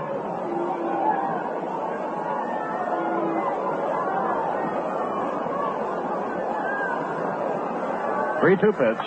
Check swing and a smack down to first base. Fumble by Marshall. He throws to Jackson covering in time, and Hoke is out. Hoke holding up on the swing. The ball hit the barrel of a bat, and it was a one-hopper down to Jim Marshall, but Jim had trouble with it. He recovered in time to get Don Hoke. That brings up Don Leppert, the catcher. Leppert has fly deep to center field and grounded out third to first. He's 0 for 2 in the game. Right-hand hitter with good power. He was hitting .386 with Columbus last season when the Pirates brought him up. Now Jackson looking in to get his sign from Cantizero. Center fielder Johnny Demers shaded toward left center. Here's the pitch. Just off the outside edge. 1 ball, no strikes.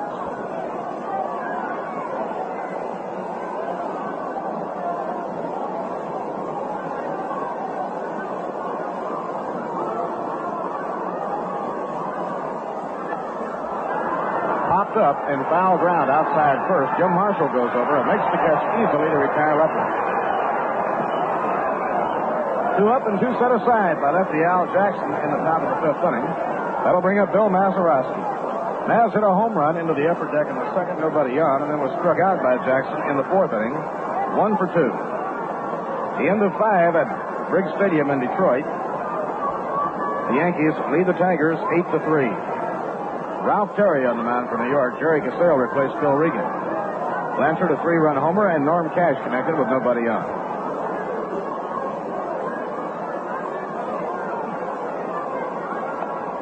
Scribbler hit on the ground down the first baseline. Marshall, a busy man, is up with it. Makes the unassisted play, and the side is up. Jackson really had Mazeroski fooled on that pitch. Tim Marshall threw out one man, made an unassisted play on another, and caught a foul ball. No runs, no hits, no errors, none left on. We've come halfway at the end of 4.5 innings. The score, Pirates 6 and the Mets 1. Say, after you've seen all the teams in action, it's pretty easy to spot the standout player at the different positions. Same way with filter cigarettes. After you've smoked all 7 of the leaders, you know there's a big difference in Viceroy. Some taste so strong, you might as well not smoke a filter cigarette at all. Now the last half of the 5th inning, and the Mets have Al Jackson leading off against Vinegar Bend. Call strike in the inside corner. The end of 7, the Phillies are leading Houston 3-0 behind Art Mahaffey. Ken Johnson hurling for Houston. Cardinals 4 and the Cubs nothing at the end of 3. He drags a bunt down the first baseline. Is twisting foul. No play.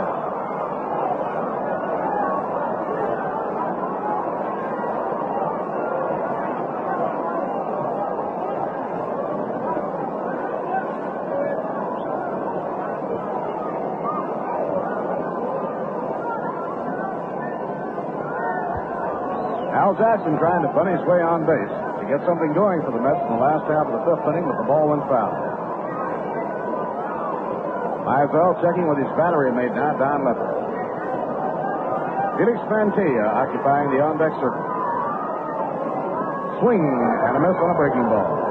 Jackson struck out by Mizell. Third strikeout for Vinegar Bend. One away, nobody on now in the last half of the 5th inning, and that brings up Mantilla. Felix lined a single to left field in the 3rd inning, and he later scored the only Met run in the ballgame.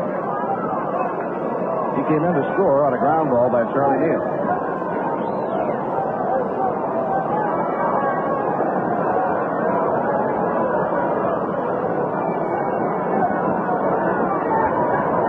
Mizell in a big windup. Here's the pitch. Inside and low. 1 ball, no strike.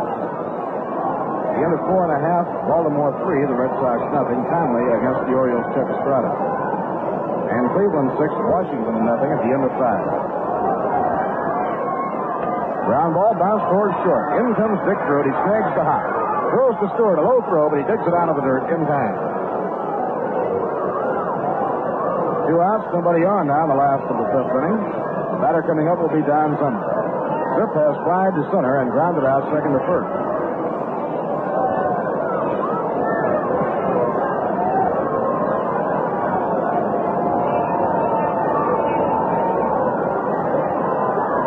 Pittsburgh picked up 1 run in the first, 1 in the second, and broke through to get 4 in the 4th inning.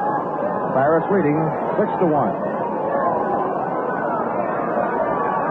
Ground ball hit down to third. Big hop taken by Don Hope. A long throw retires the side. So the Mets are out in order for the 2nd straight inning. And Vinegar Bend now has retired the last 7 hitters he's faced.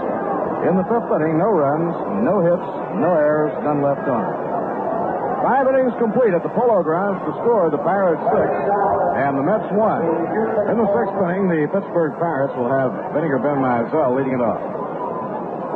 Play held up for just a moment as they drag the infield at the end of 5 innings to smooth things out for the second half of the ball game. Well, our doubleheader tomorrow finds the Mets playing the Pittsburgh Pirates. Roger Craig will pitch the first game and Bob Miller the second. For the Pirates tomorrow, Bob Friend, who hurled a shutout opening day for Pittsburgh at Forbes Field, will be on the mound in one game, and Al McBean will be on the hill in the other game. Monday, Harry Kraft and the Houston Colts will be in town for a two-game series Monday afternoon and Tuesday afternoon. The Colts, so far, have been getting real strong pitching.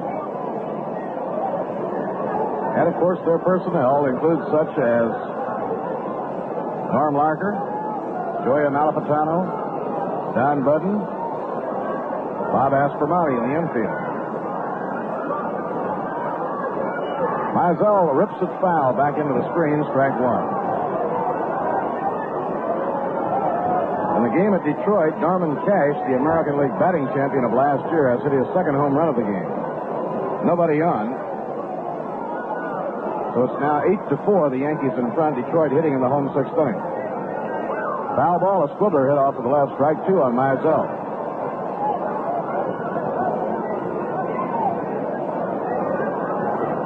After the Houston Colts come in for the two games, the St. Louis Cardinals come in for two games.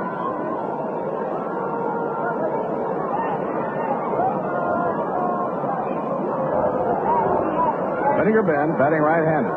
Pitched by Al Jackson. Fastball just off the outside corner. 1 ball, 2 strikes. Mizell has grounded out, pitcher to first, and drawn a walk. With 2 outs and nobody on in the fourth inning, he drew a walk from Al Jackson, and that started the 4-run outburst. Taken 2-2.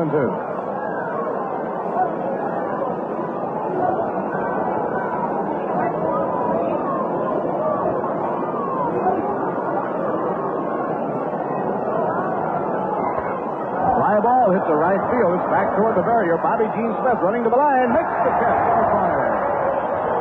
Bobby Gene Smith running at full speed to the right field corner. He made the grab about a stride in fair territory.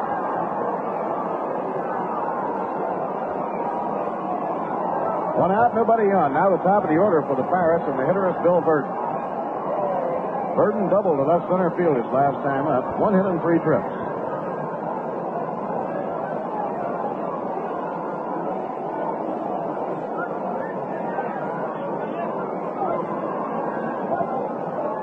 Al Jackson out of his wind-up pitches. Inside to high. The Pirates tallied 4 runs in a hurry in the fourth inning.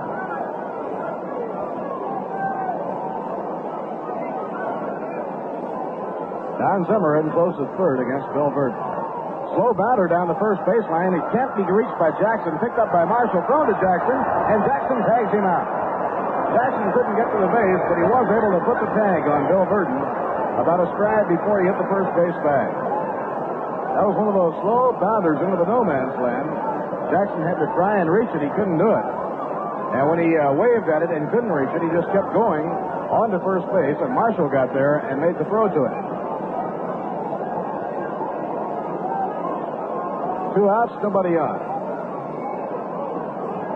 Now Dick Grote hitting second in the order. Dick has 2 for 3 going.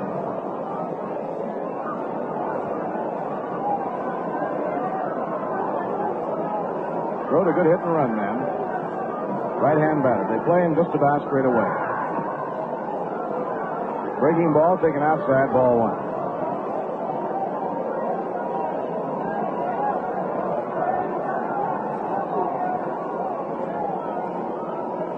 Pittsburgh 6, the New York Mets 1. We're in the top of the 6th inning. Now Jackson winds. Down comes his pitch. Ground ball slashed towards second. The offbeat hop snagged by Charlie Neal. On to Marshall on the side is up. So for the second straight inning, Al Jackson retires the Pirates in order.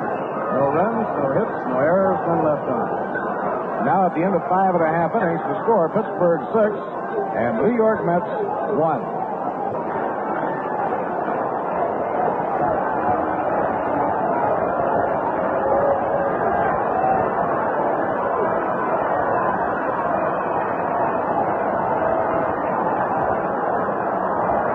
Will have the heart of their batting order coming up against Mizell in the home 6th inning.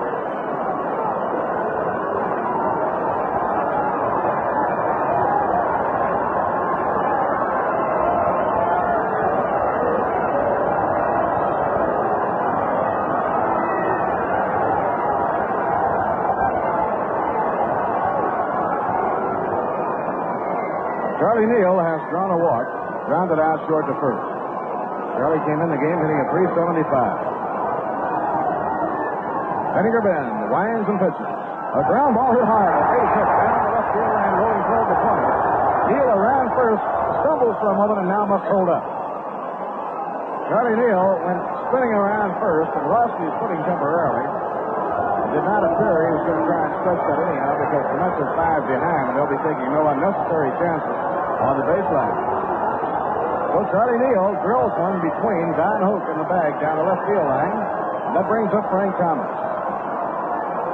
Frank doubled in the first inning and drew a walk in the third inning.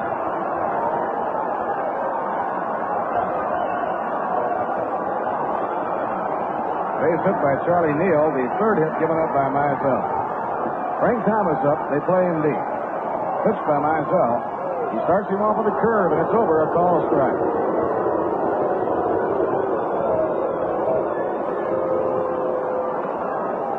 Mets trying to get it going now against Vinegar Bend, the home sixth inning. Foul ball. Over toward the crowd goes Don Hoke. He may have a play. Can't get it. Hoke couldn't quite tell how close he was to the field box railing. He reached out and tried to catch the ball barehanded as it was headed toward the railing. But he was unable to get it. Mizell getting out in front on Frank Thomas now with a 2-strike count. Bobby Gene Smith waiting on deck.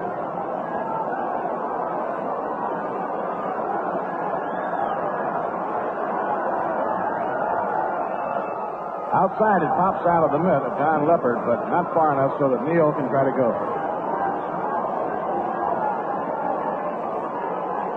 Now Harvey Haddix and Earl Francis will start warming up in the bullpen for the Pittsburgh Pirates. Charlie Neal edging off first, nobody out. 1-2 on Frank Thomas. Frank standing up on top of that plate. Here's the pitch to him. Inside, he has to step back in the count. It's even at 2-2.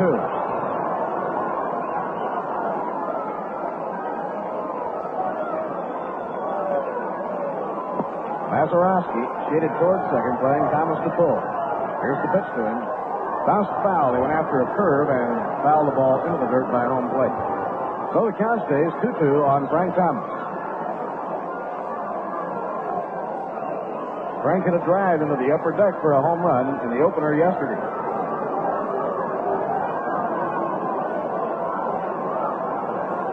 All the active National League players who came into the Polo Grounds as a visiting player, Thomas is second in home runs, second only to Stan Musial. He holds up, and the breaking ball just misses. Now the string is out, 3-2 on Frank Thomas.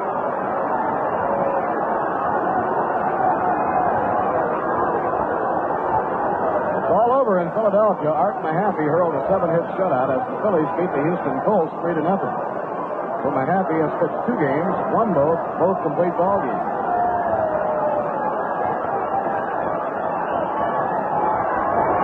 Count 3-2. It's the pitch on the way. A ground ball hit the shortstop, charging in his throat.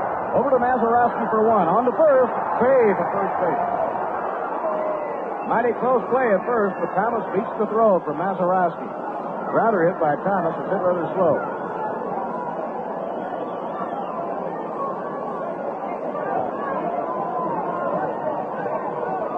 One away now, Frank Thomas on first, and the hitter is Bobby Gene Smith. Smith threw a walk in the first, and he fouled out to the catcher, Don Leppard, in the third inning, so he's 0 for 1.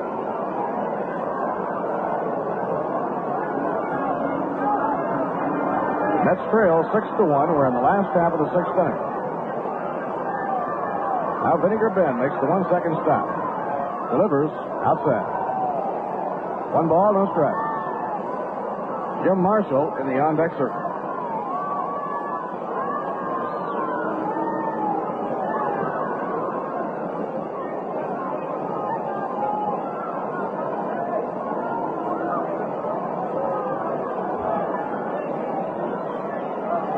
Dick Stewart back about 3 strides off the base at first. Ground ball hit back to the mound. Mizell turns. He throws to Mazeroski in time to get the force play on Frank Thomas. And that's all they can get.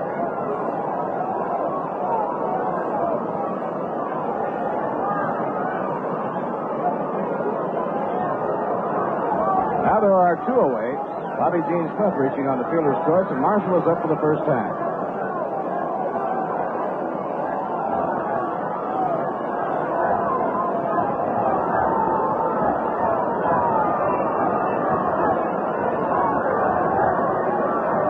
Left-hander against left-hander. Mizell facing Jim Marshall. Strike one call. Fastball over. Mizell has been tough. He has given up just one run. The run was unearned, allowed only 3 hits.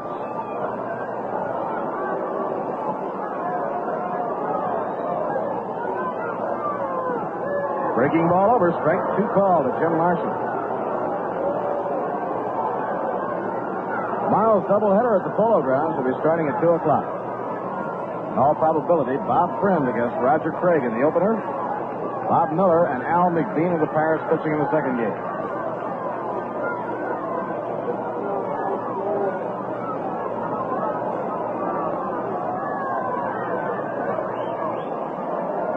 Mizell up in pitching position. Delivers. He held up on the swing just in time, and the pitch is inside. 1 ball and 2 strikes. Marshall started to go after it, then had the good bat control and pulled off it.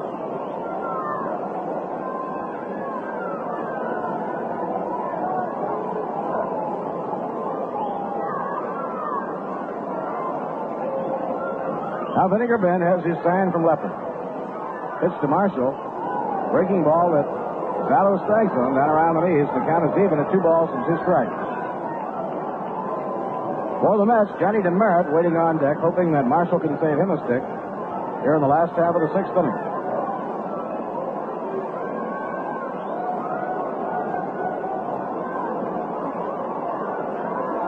Pitching 2-2. Swing and a miss. He struck him out. He got him with an off-speed delivery. Strikeout number 4 for Vinegar Bend. In the 6th inning for the New York Mets, no runs, 1 hit, no errors, 1 left on. And now at the end of 6, the score, the Pirates 6 and the Mets 1. Now all set to move in and carry the rest of the way play-by-play, Lindsey Nelson.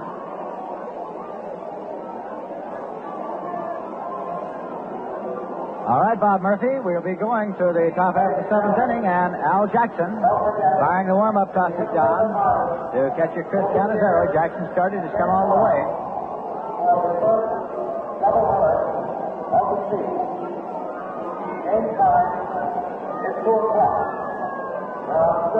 Through 6 innings of play, the Pittsburgh Pirates have 6 runs on 9 hits and no errors. The New York Mets have 1 run on 3 hits and no errors.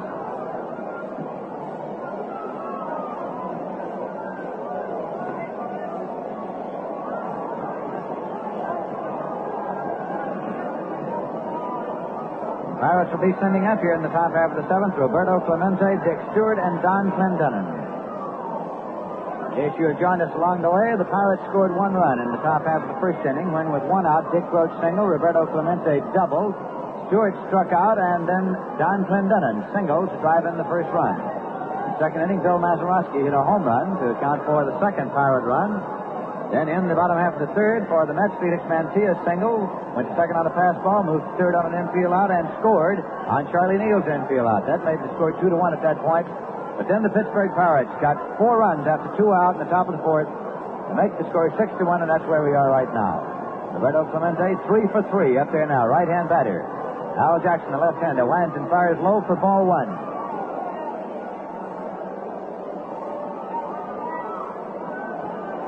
Roberto Clemente, a man who believes that the strike zone includes anything he can reach. Pitch is low for ball. 2-0 the count. He can hit him off of 1 foot, sometimes hits him with both feet out of contact. He goes for the baseball. Jackson pitched low, and he was taking all the way, relaxing his grip on the bat as the ball started plateward.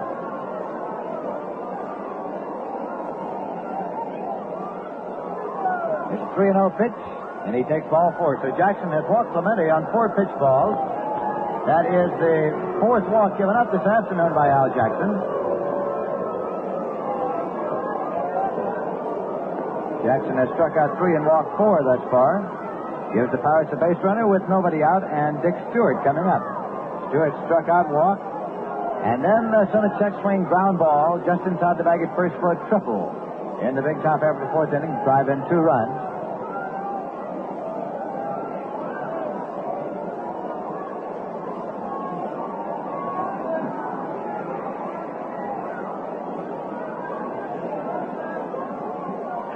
There's a foul ball off the bat of Dick Stewart. Retrieved out there by Chris Canizero. Ball is inspected by umpire Ed Sudol behind the plate and fired on out to Al Jackson.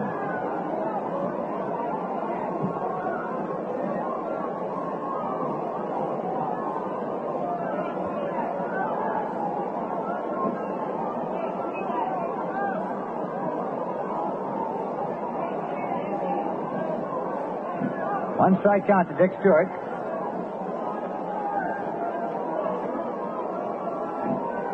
As the pitch outside, throw to first, not in time. Canizero firing it down to Jim Marshall, but Roberto Clemente got back safely. Action again in the New York Mets bullpen as Craig Anderson, the right-hander, is warming up. Right-hander Craig Anderson warming up now.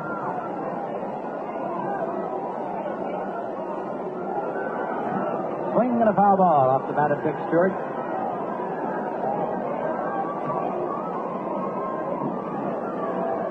It's 1 ball and 2 strikes, and umpire Ed Sudol behind the plate takes a moment to brush it off. Wind blowing out towards center field here at the Polo Grounds this Saturday afternoon as the Pittsburgh Pirates lead the New York Mets by a score of 6-1 in the top half of the 7th inning.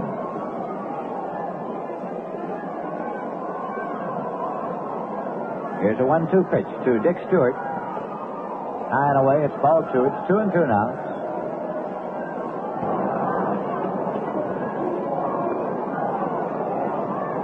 Dick Stewart up there, wearing a glove on the right hand.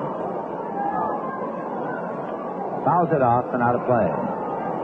So the count holds at 2 balls and 2 strikes to Dick Stewart. Don Clendenon is on deck now. Al Jackson rubbing up the baseball. Al was 26 years old last Christmas Day.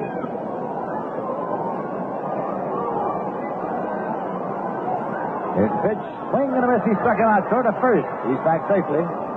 So for the second time today, Jackson gets Stewart. And right now, in order to allow our stations to identify themselves, we pause for station identification. WABC, AM and FM, New York.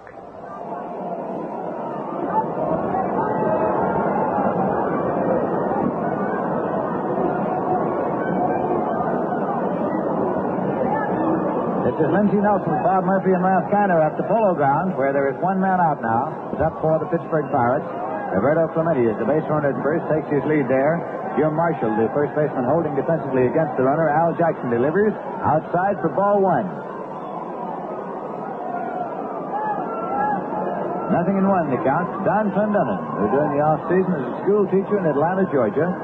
Last year was first baseman and an outfielder with the pennant-winning Columbus Jets. The International League. He was in the International League All-Star team. An off-speed pitch going outside. 2-0 the count now.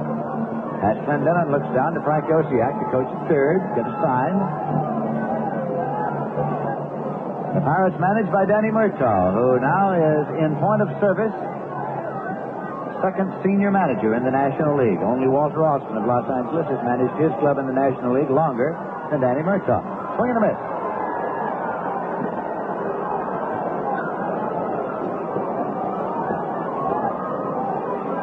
One man on, 1 man out.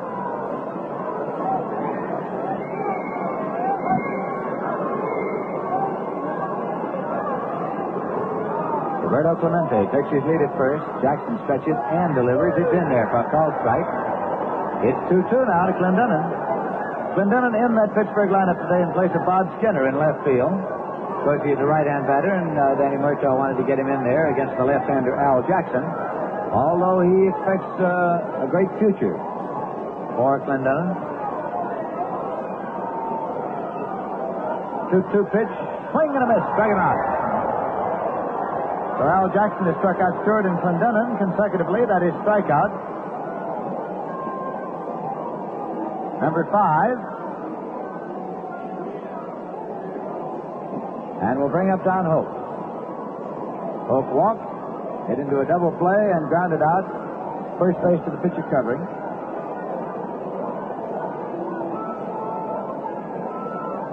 So he is nothing for 2 and a walk this afternoon.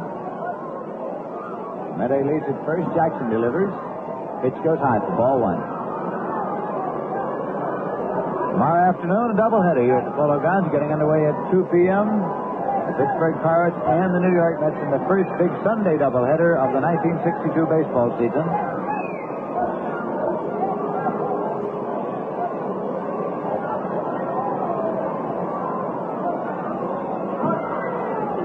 And there are one big hop to Canizero. Catcher who blocked it kept it out in front of him there. 2-0 the count now. Don Hoke has had sued all the umpire brushes off the plate.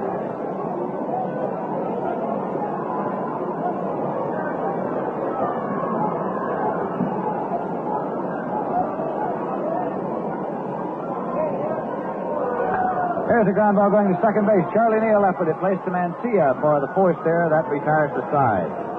So Hope has forced Clemente at second, going Charlie Neal to Felix Mancia. And in the top half of the 7th inning, the Pittsburgh Pirates go out with no runs on, no hits, no errors, and 1 man left. And at the end of 6 1/2 innings at the Polo Grounds in New York, the score is the Pittsburgh Pirates 6 and the New York Mets 1.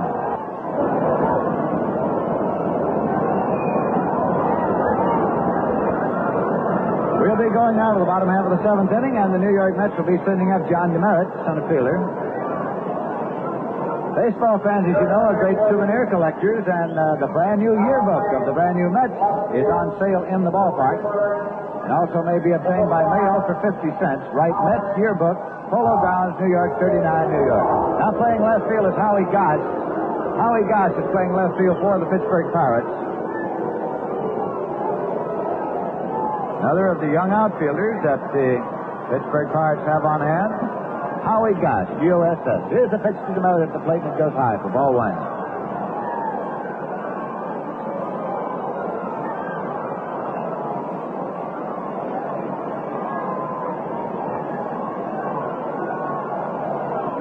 Again, Mizell winds and fires. It's in there for a called strike to DeMeritt. He's been up twice without a hit. Struck out, line to second.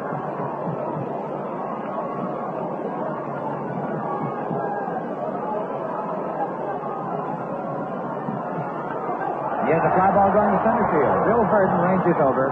He calls, he waits, and Burden takes it for the out. So DeMeritt is slide to center. 1 away for the Mets. And that brings up catcher Chris Canizero. Big Anderson is still throwing in the bullpen for the New York Mets, indicating that manager Casey Stengel is thinking along the lines of a possibility of hitting for Al Jackson, who is due up after Canizero.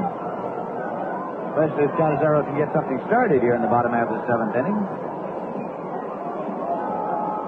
Inning of Mizell started. It's come all the way for the Pittsburgh Pirates. Winds and fires, and has a foul ball out of play off the bat of Canizero.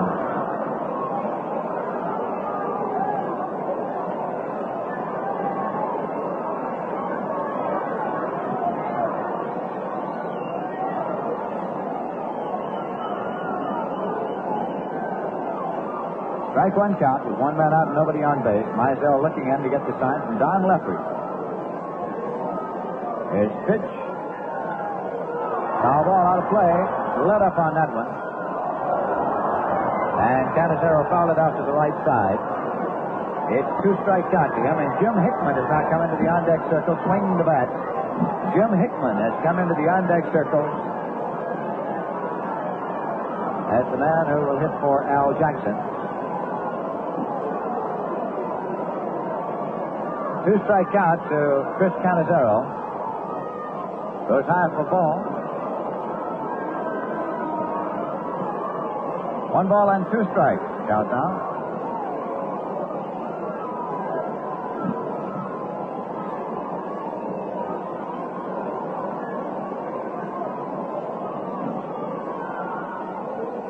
Pitch is inside for ball. It's 2-2. Canizero has been up twice and grounded out both times. Grounded out third to first and short to first.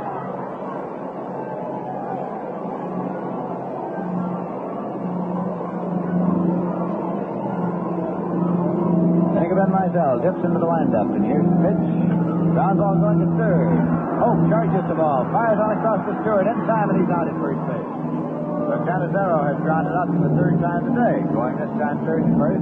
And here is Jim Hickman coming to the plate to hit for Al Jackson.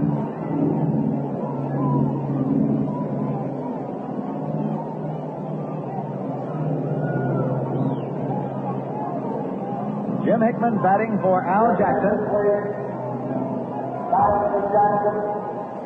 Number 9, Jim Hickman. Number 1. Craig Anderson still throwing in the bullpen for the New York Mets. Mizell's pitch comes in low for ball one. Jim Hickman is a right-hand batter, tall, thin fellow that the Mets selected off the roster of the St. Louis Cardinals in the expansion draft. Played at Portland last year. Which is outside for ball.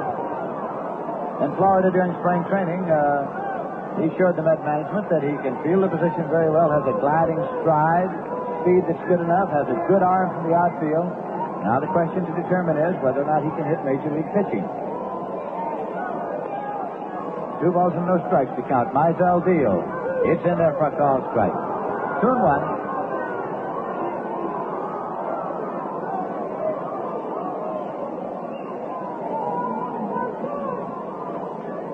Nobody on base and 2 men out for the Mets in the bottom half of the 7th inning.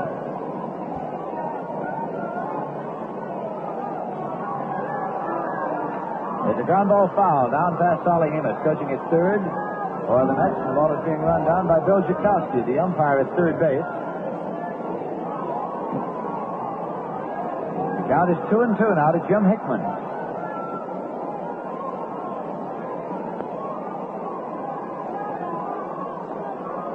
Moves back in, swinging the bat as Finnegan Mizell dips into that windup, kicks the foot up. Here's the pitch down. Change the speed and it goes outside. 3-2.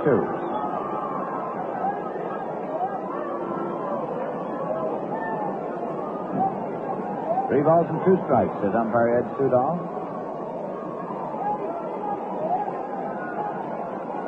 Here's pitch. This one is a fly ball to left field. Going back is Dick Gross to shortstop in short left. He calls, he waits, and he takes it to the out that retires the side. So Hickman batting for Jackson. Popped out to Dick Gross, who took it to short left. The Mets are down in order in the bottom of the 7th with no runs on no hits, no errors, and nobody left. And at the end of 7 full innings of play at the Polo Grounds, the score is the Pittsburgh Pirates 6 and the New York Mets 1. New pitcher in the ballgame now for the New York Mets, Craig Anderson. Craig Anderson, a right-hander, selected by the Mets off the roster of the St. Louis Cardinals. Pitching now for the New York Mets in relief of Al Jackson, who went for 7 innings, gave up 6 runs on 9 hits, struck out 5 and walked 4.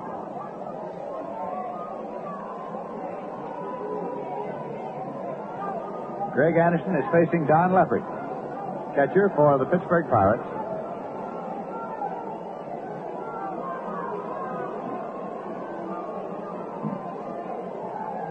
Anderson dips into the windup. The first pitch to Leppert. Swing and a miss for strike 1.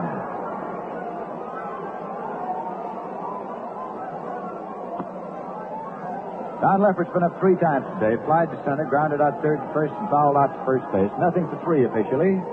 Sidearm pitch, and here's a fly ball. Going back to second base, Charlie Neal, the second baseman, in short center, calls and makes the catch. 1 away. Leppert is popped to Charlie Neal, who took it in short center field. And that brings up Bill Mazeroski. He had a home run in the 2nd inning, struck out in the 4th, grounded out in the 5th. He hit 1 for 3. Pittsburgh Pirates leading the Mets by a score of 6-1 here in the top half of the 8th inning. Craig Anderson's pitch is low and away to Bill Mazeroski for ball 1.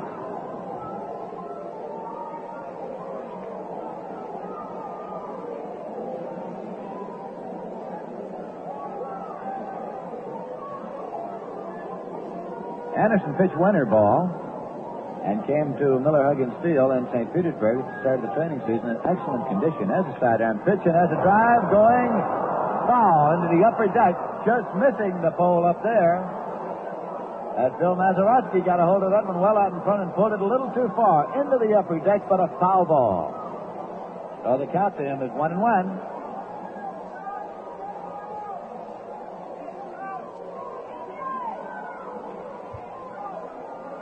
Wind is blowing out here at the Polo Grounds.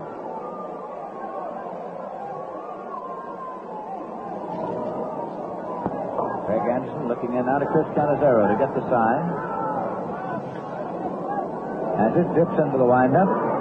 Sidearm pitch and there's a little nub ground ball on the third baseline. Could be trouble. Craig Anderson has it close to first. He is safe at first base.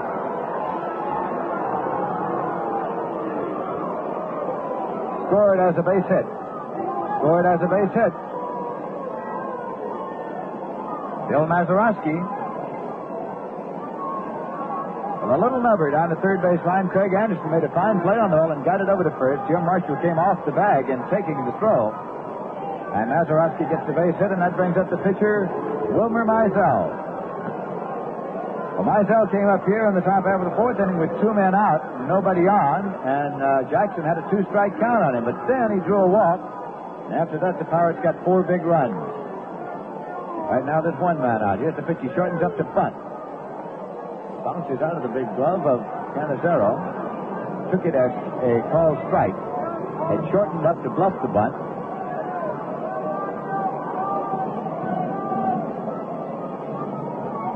Craig Anderson now on the rubber looking in to get the sign. Into the stretch as Mazeroski takes his lead at first. Here's the pitch. He shortened up. It's in there on 1 short hop.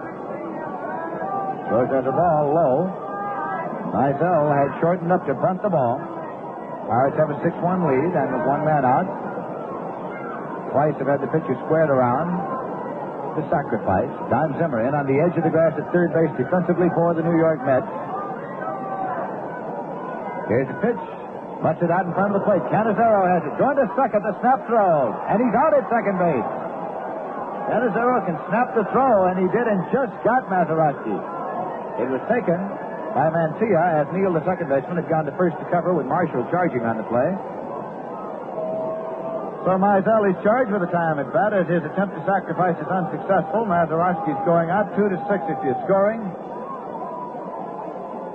Time taken out while Mizell gets the jacket on. And that will bring up Bill Verdon, the leadoff man, who's been up 4 times, has 1 hit. Struck out, grounded out to first, doubled and later scored, and grounded out to first base with the pitcher covering and taking the toss.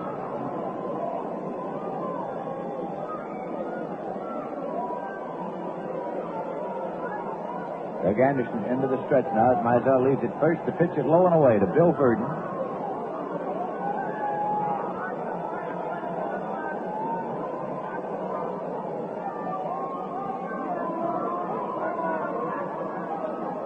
Ball 1 to count. Dick Grote is in the on-deck circle now for the Pittsburgh Pirates.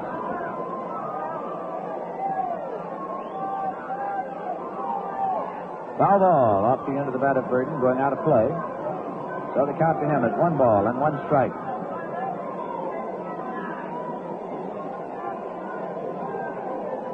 Lots of baseball at the Polo Grounds tomorrow afternoon. Pittsburgh Pirates are going to pitch Bob Friend and Al McBean. There's a ground ball going to Charlie Neal at second. Up with it, placed to Mancia for the force that retires the side. So Verdon has forced Mizell. Second is short from Neal to Mancia. And in the top half of the 8th inning, the Pittsburgh Pirates get no runs on 1 hit, no errors, and 1 man left. And at the end of 7 1/2 innings of play at the Polo Grounds, the score is the Pittsburgh Pirates 6 and the New York Mets 1. You know, the pipe tobacco for relaxing in a man's world is Sir Walter Raleigh, the brand of grand aroma. Whether you're out at the ballpark or listening to our broadcasts at home, you'll enjoy Sir Walter from the very first pipeful. Here's a tobacco with real aroma and a good natural flavor. Sir Walter's flavor comes from a special blend of choice Kentucky burley tobaccos, extra aged to their peak of mildness to let you relax as you smoke. Sir Walter Raleigh is known as the brand of grand aroma, and one pipeful will tell you why. It's kept fresh, too. 44% fresher in the new pouch pack than in the old-fashioned tin cans. You'll like Sir Walter's pouch pack. Your pipe is easier to fill, tobacco doesn't spill, and the pouch is sturdy and flexible, won't bulge your pocket. You can feel the tobacco is kept fresh and moist by the Sir Walter Raleigh pouch pack. Sir Walter Raleigh smells grand, packs right, smokes sweet, can't bite. So light up and relax. Relax in a man's world with Sir Walter Raleigh, the brand of grand aroma.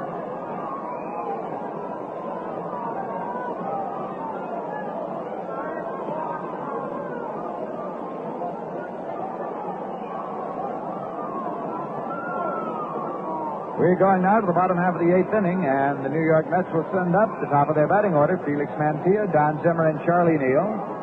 Vinegar Ben Mizell, Wilmer Mizell from Vinegar Bend, Alabama. The starting pitcher for the Pirates has been in there all the way and has given up only 3 hits to the New York Mets. Frank Thomas had a double in the first inning. Felix Mantilla had a single and scored the only Met run in the third inning. And Charlie Neal had a single in the sixth inning. And that's been that as far as Mizell is concerned. He's been tough for the Mets. Mantilla, right-hand batter, facing the left-hander Mizell. And here's a drive on the left field line. It is a foul ball into the lower deck. Missing by just a very few feet. Mantilla hitting it out in front, pulling it a little too far into the lower deck, right down the left field line. Well, I'll say one thing about the fans who've turned out at the Polo Grounds these past 2 days. They are baseball fans because they've hung in there and they've been enthusiastic about everything that's happened. Hitting it in Mizell, winds and fired, and he is hit by a pitch ball. Mantilla hit in the back, apparently unhurt. He hits the bat aside and goes on down the first. It was an off-speed pitch. So Mantilla, hit by pitcher, goes to first base. That brings up Don Zimmer. Been up 3 times, not a hit. Flies to center, grounded out second to first, grounded out short to first.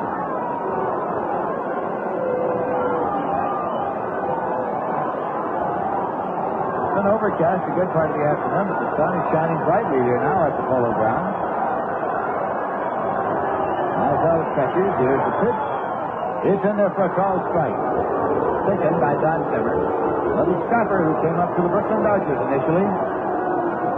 Went to the coast with them when they went to Los Angeles and spent the last 2 years with the Chicago Cubs. Pitch is low for ball. Zimmer was a selection of the New York Mets at a price of $125,000 off the roster of the Cubs.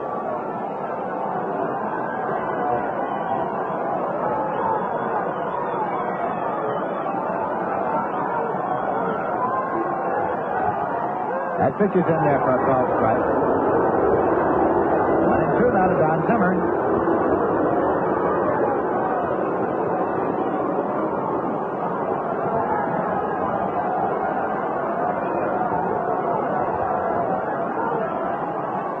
Here's a drive into left field for a base hit. Dipping in, Howie Goss, the left fielder coming over. Mantilla holds at second. The throw goes to third. Runners at first and second. Zimmer strung that one out. A line drive base hit whipped in the left field. Howie Goss came over to retrieve it near the wall. So now with nobody out, the Mets have runners at first and second. And Charlie Neal is coming up. Batting number 3 in the batting order. He has walked. Grounded out to drive on a run and single. He's 1 for 2 and a walk here this afternoon. Pirates are leading by a score of 6-1, but the crowd has come alive. Mizell is into the stretch now. Runners leading at first and second. Here's the pitch to the right-hand batter. It's inside for ball 1. Charlie Neal looking down to Solly Hemus, the coach at third. Now Howie Goss has called time. He wants sunglasses. Howie Goss has called time. He's running in from his position at left field, and Danny Murtaugh is on the way to the mound. Pitcher Danny Murtaugh is on the way to the mound. Earl Francis and Harvey Haddock have been throwing in the bullpen, and they are still heating up in the bullpen for the Pittsburgh Pirates. Goss has the sunglasses. Racing back out to his position now, but the conference is on at the mound. Leopard is out there. Dick Grote, the shortstop and captain, is out there. Danny Murtaugh is out there.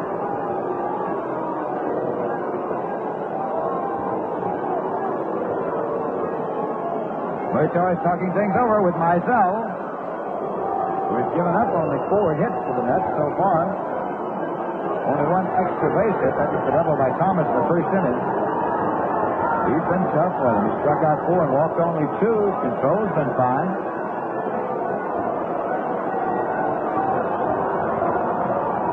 The conference continues, and now umpire Ed Sudol decides he would join the confab.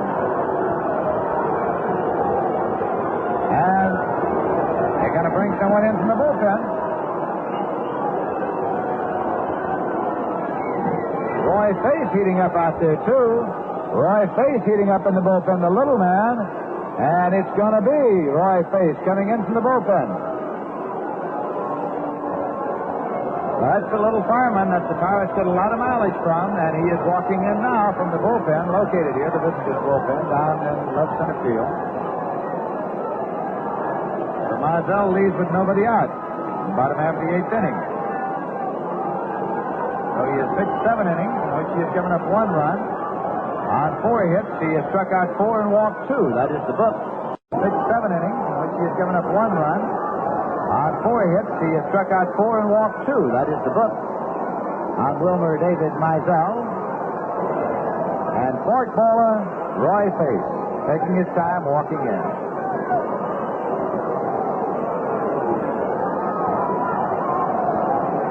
In 1959, he had a record of 18 victories and 1 loss, working in relief for the Pittsburgh Pirates.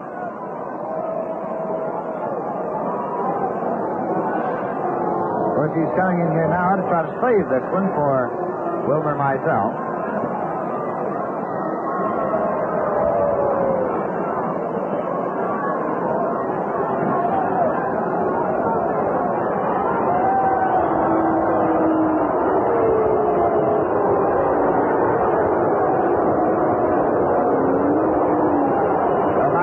Leaving.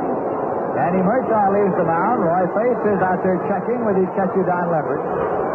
The official paid attendance this Saturday afternoon at the Polo Grounds, 9,231. The total attendance, 9,920. Number 26, number 1.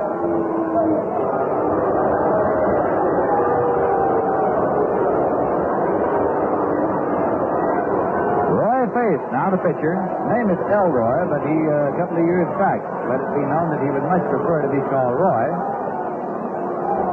So we make every effort to comply with his wishes. However, since he was known as Elroy so long, it sometimes slips out the other way.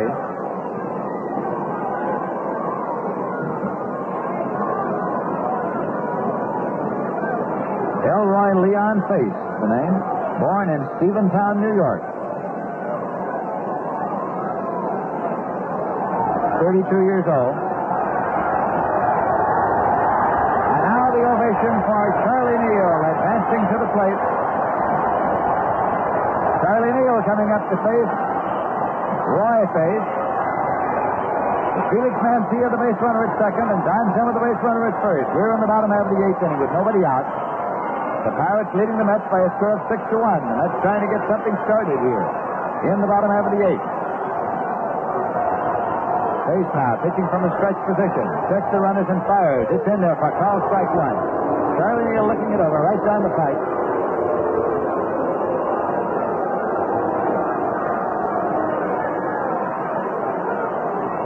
Again, runners take their leads at first and second. The pitch. This is knocked up to the right of the plate. Out of play. Foul ball.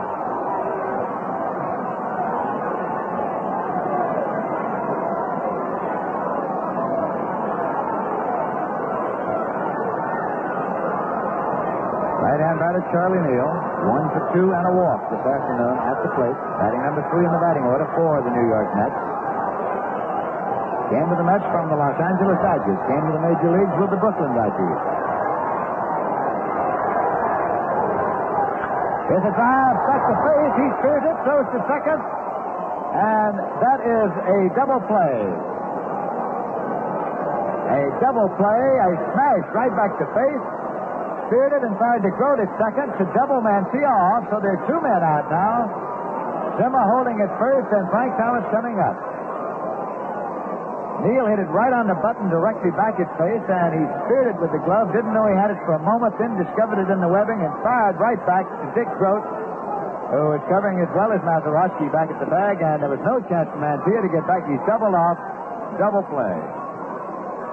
Mike Thomas up now. 1 for 2 and a walk, had a double in the first inning. Pitches him tight, ball 1.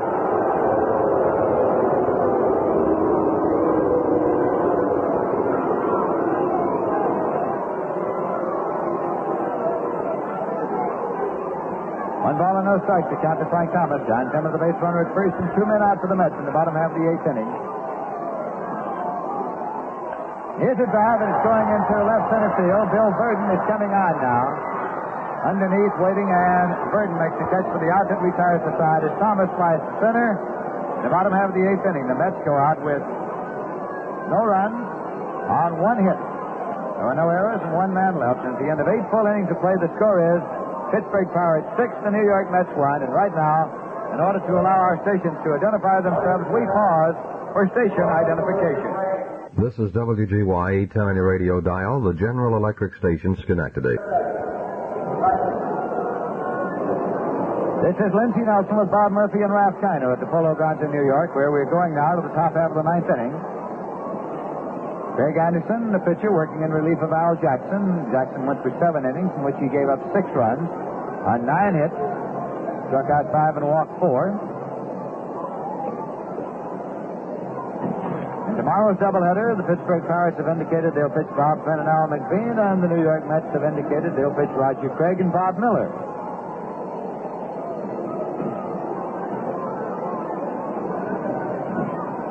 Pirates here in the 9th will send up Dick Grote, Roberto Clemente, and Dick Stewart.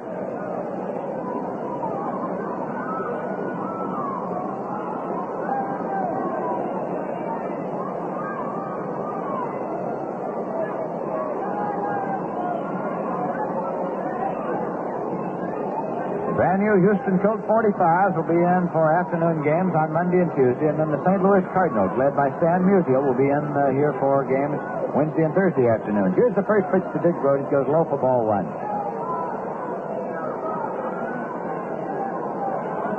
Grote is 2 for 4 today, and has driven in 2 runs and scored 2 himself. Pitch it down low for a ball.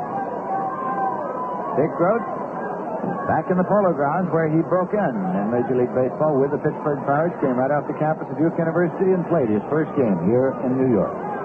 2 balls and no strikes. He was an All-American basketball player in college. Fouls this one off. It's 2-1.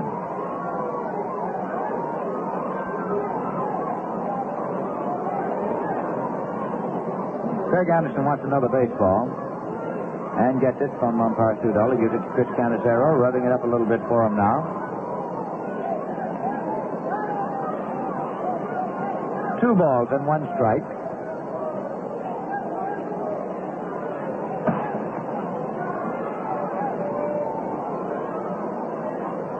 Craig Anderson looks in to get the sign from Canizero, winds and fires.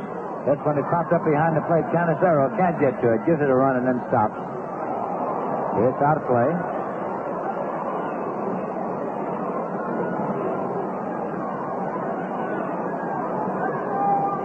Two and 2 the count now.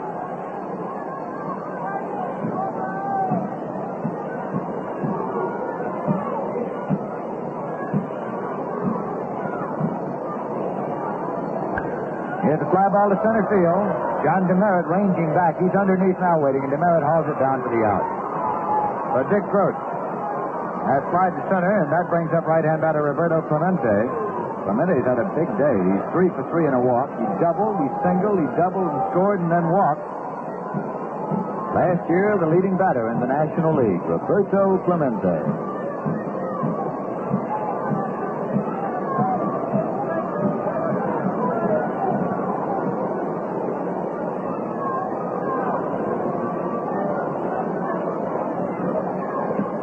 Pitch is low and away for a ball.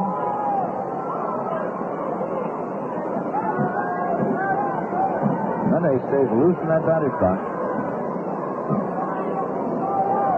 Moves around in there. Craig Anderson winds and fires. low and away for a ball. It's 2-0 now to Roberto Clemente with Dick Stewart hanging around in the on-deck circle for the Pittsburgh Pirates.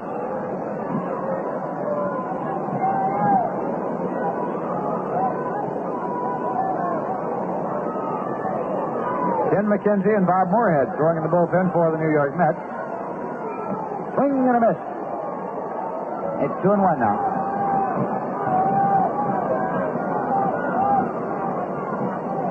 Ken McKenzie, who's throwing in the bullpen, is one of only two left-handers on the pitching staff of the New York Mets. Al Jackson, who started today, is the other. In case you single, I should say McKenzie's a Yale product. Here's a pitch in there for a called strike. It's 2-2 now to Roberto Clemente. And right-hander Bob Moorhead is also throwing in the bullpen.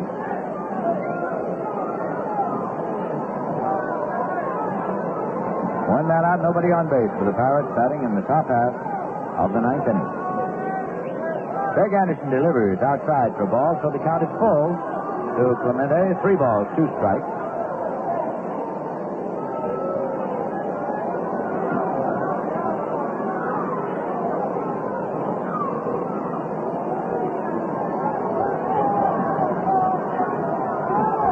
Three-two pitch, low. He walked it.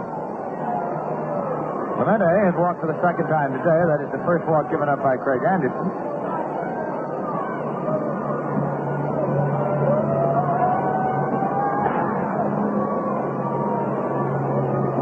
And brings up Dick Stewart, the first baseman who struck out, walked, tripled, and struck out. The triple was a check swing ground ball just inside the bag at first. It went all the way down into the corner and had to be run down by Gil Hodges, who was playing first base at the time. It drove in 2 runs, 2 damaging runs as far as the Mets cause was concerned. Clemente leads at first base. It's Craig Anderson on the mound, checks, and the stretch and the pitch. This one is popped up to the infield. Young Marshall now in foul territory at first base, takes it for the out. No advance by Clemente at first. As Stewart had fouled out to the first baseman. Coming up is Howie Goss, a left fielder. This is the first time up for Goss. Don Clendenon started in left field.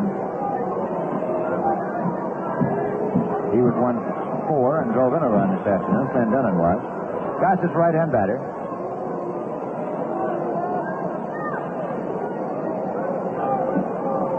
Craig Anderson looking in for the sign, has it, and now decides he wants to step off the rubber and rub up the baseball a little, and does.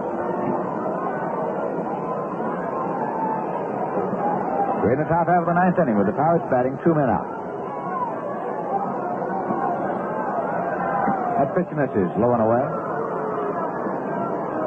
Final score, the Philadelphia Phillies shut out the Houston Colt 45 3-0. Art Mahaffey, the fine pitching job going all the way, giving up only 7 hits. Phillies had 3 runs on 6 hits and no errors. Houston had no runs on 7 hits and 1 error. Ken Johnson, the losing pitcher, threw to first, not in time. The end of 6.5 innings of play. Cardinals lead the Cubs 7-4. There's a pitch in there for a called strike. It's 1-1 now to Howie Goss's plate. Kurt Simmons started, has gone all the way thus far for the Cardinals today. Cardwell started, Don Cardwell for the Cubs. Kuntz relieved him, then Stevens in the 6th and Samo in the 7th. Musial homered, so did Barragan and Santo in that ball game. Giants got 3 runs in the bottom of the first, lead the Reds 3-0 at the end of 1 in San Francisco. There's a ground ball foul, fielded by Frank Osiak, the coach at third. 1 ball, 2 strikes to count now. Milwaukee Braves play the Los Angeles Dodgers in Los Angeles tonight. In the American League, at the end of 7.5 innings of play, the Yankees 8, Detroit Tigers 5. Terry started for the Yanks, coach in the 6th, Arroyo in the 7th.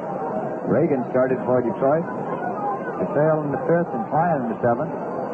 Cash hit 2 home runs. Norm Cash hit 2 home runs for Detroit. John Blanchard has hit 1 for the Yankees. 1 ball and 2 strikes to count out of Howie Goss at the plate. Clemente leads at first. Here's the pitch and a ground ball to Zimmer at third. Up with it, fine catch, long throw. And he's safe at first base. He beat it out. Howie Goss leading the throw.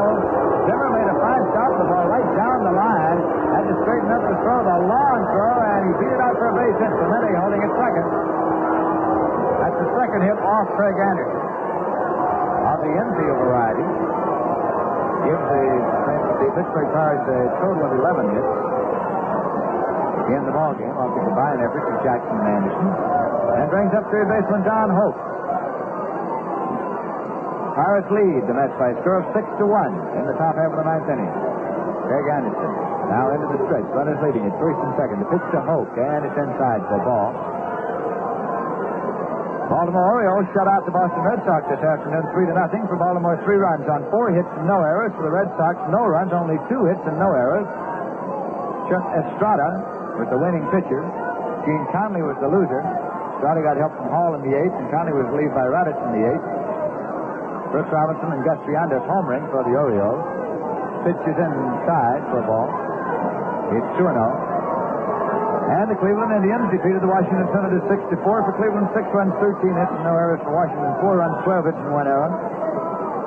Gary Bell went all the way to get the win for Cleveland. And Osteen, the starter, was the loser for Washington, relieved by Rippemeyer and Patina. Dale Long had a home in the 7th with 2 on, and Danny O'Connell had a home in the 9th with nobody on for Washington in the losing cause. That pitch is in there for a called strike to Hope. It's 2-1. The end of 5 innings of play in Minnesota. The Los Angeles Angels and Minnesota Twins are all tied 4-4. Witt started for Los Angeles, Chance in the 4th. Cott started for Minnesota, Miranda in the 5th. Rosales homered for Minnesota, Green homered for Minnesota, and Rollins homered for Minnesota. And the Chicago White Sox will be at Kansas City tonight. That's a rundown of how things are going elsewhere in the major leagues this afternoon. Here's the 2-1 pitch to Don Hope. There's a ground ball foul going out of play. There are 2 men out. Roberto Clemente gets at second, and Howie Goss is at first for the Pirates, who lead 6-1. New York Mets still warming up. Ken McKenzie, a left-hander, and Bob Moorhead, a right-hander.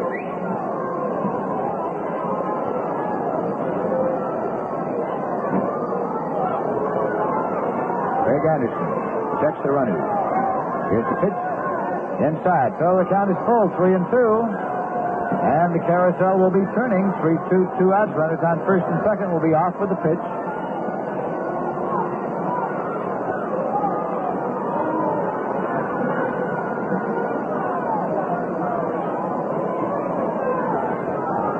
Craig Anderson getting the sign.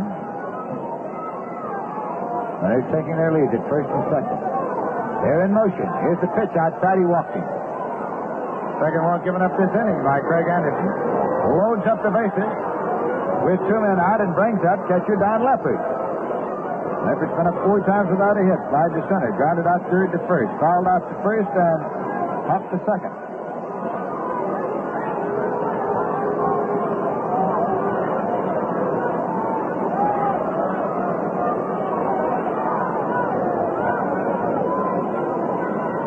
Leppard is a right-hand batter. Facing right-hand pitcher Craig Anderson.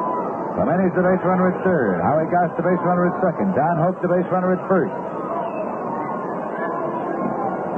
Anderson works straight away. Swing and a miss by Leppard, and it's strike 1.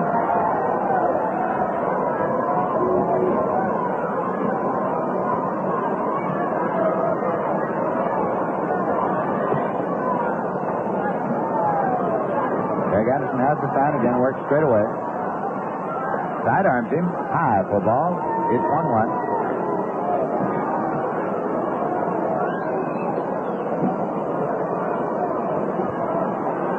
Tomorrow afternoon, the Pirates and the Mets on a doubleheader here at the Polo Grounds in New York.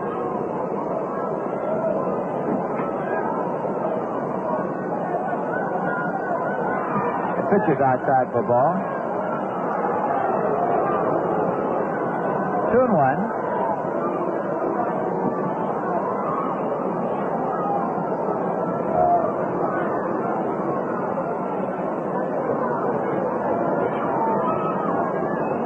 Two men out and the bases loaded. Sidearm pitch and has a fly ball going deep to left.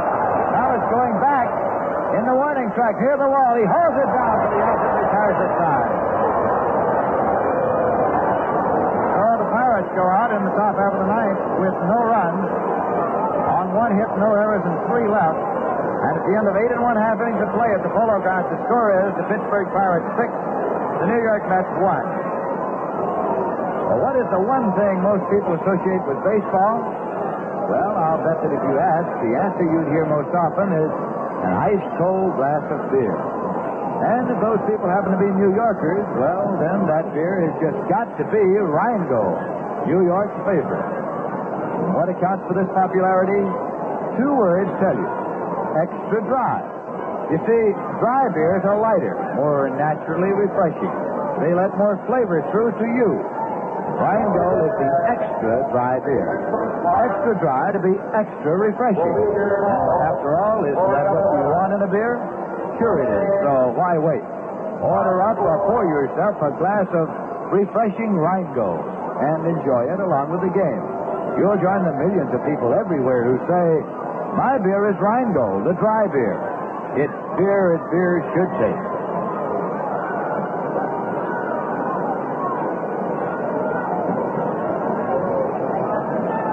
We're going now to the bottom half of the ninth inning. With the Pirates leading 6-1, the New York Mets will send up Bobby Gene Smith, Jim Marshall, and John DeMeritt.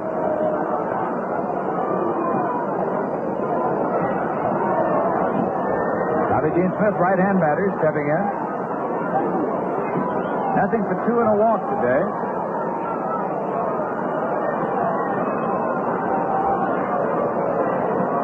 Here's the pitch. Little number out in front of the plate. Could be trouble. Leopard has it. Fires over the first. He's out by a step. So Bobby Gene Smith goes out, catcher to first. That brings up first baseman Jim Marshall, left-hand batter.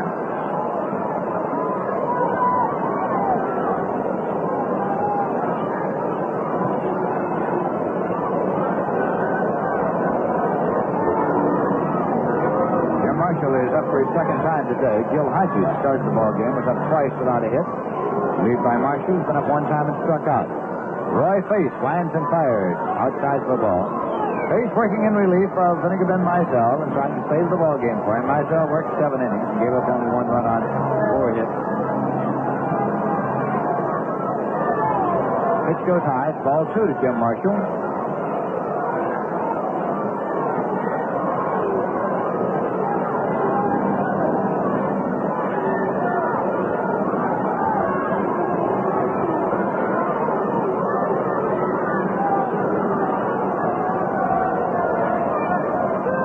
After a call strike, it's 2-1. Marshall taking.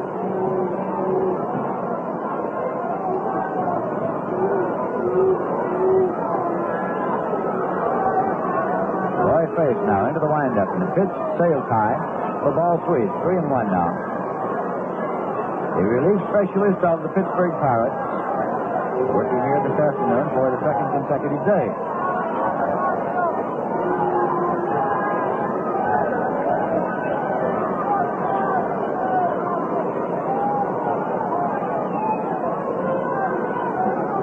Balls and 1 strike to count to Jim Marshall. He takes a call strike 2. It's 3-2. Jim started moving after that struck down towards first. But with call back. So the count is full to him now. 3 balls and 2 strikes.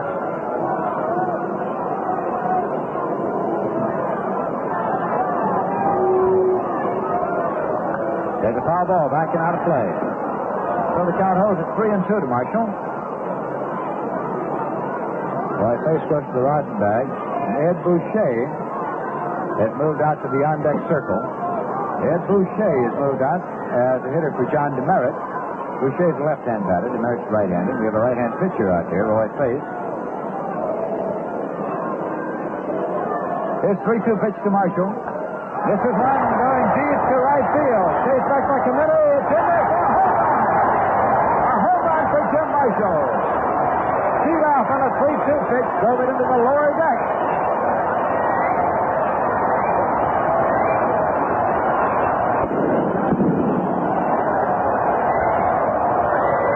Marshall gets the handshake as he comes on around.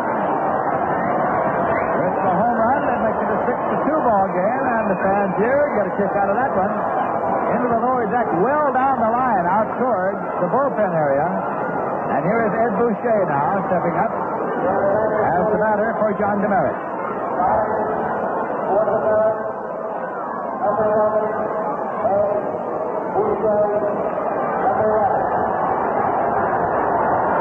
Boucher, B-O-U-C-H-E-E, left-hand batter. Waits for the pitch from Roy Faith, who winds and fires and goes high for ball one. They play Boucher to pull. There's one man out and nobody on. The Pirates leading now by a score of 6-2. That pitch goes outside for a ball. It's 2-0 now.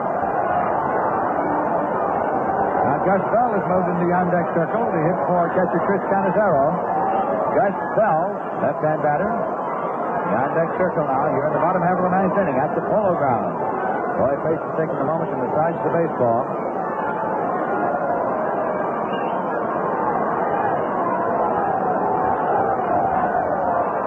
It's a called strike. It's 2-1 now to Boucher.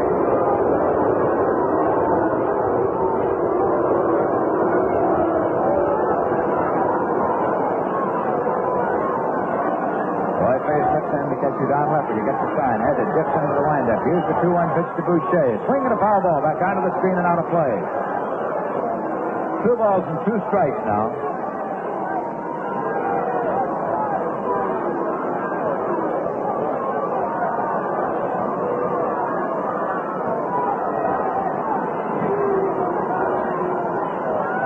It's evened up and leveled off now to Ed Boucher.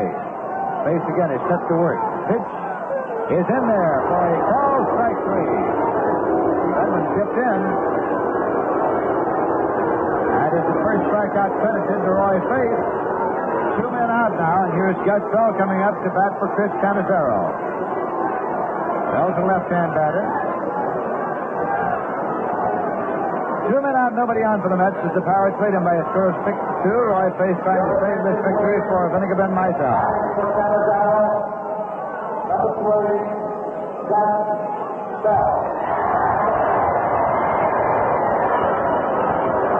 Gus Bell steps into the batter's box. Roy Faith towing the rubber, looking in to get the sign as it dips into the windup. Pitch is on the way, and foul ball going off the end of the bat as Gus Bell tried to turn out of the batter's box and fouled it off. Did not swing, but the ball hit his bat as he turned out and was fouled off out of play. So it is strike 1 to Gus Bell.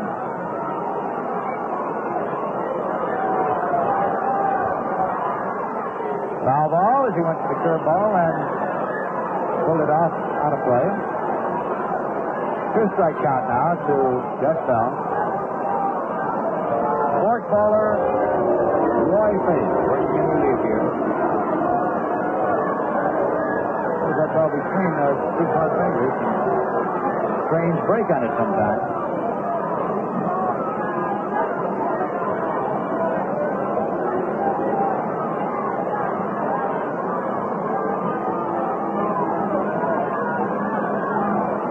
Strike count to Bell, a left-hand batter. His right-hander Roy Faith winds and fires, and there is a ground ball foul. Out of play, down the first base line.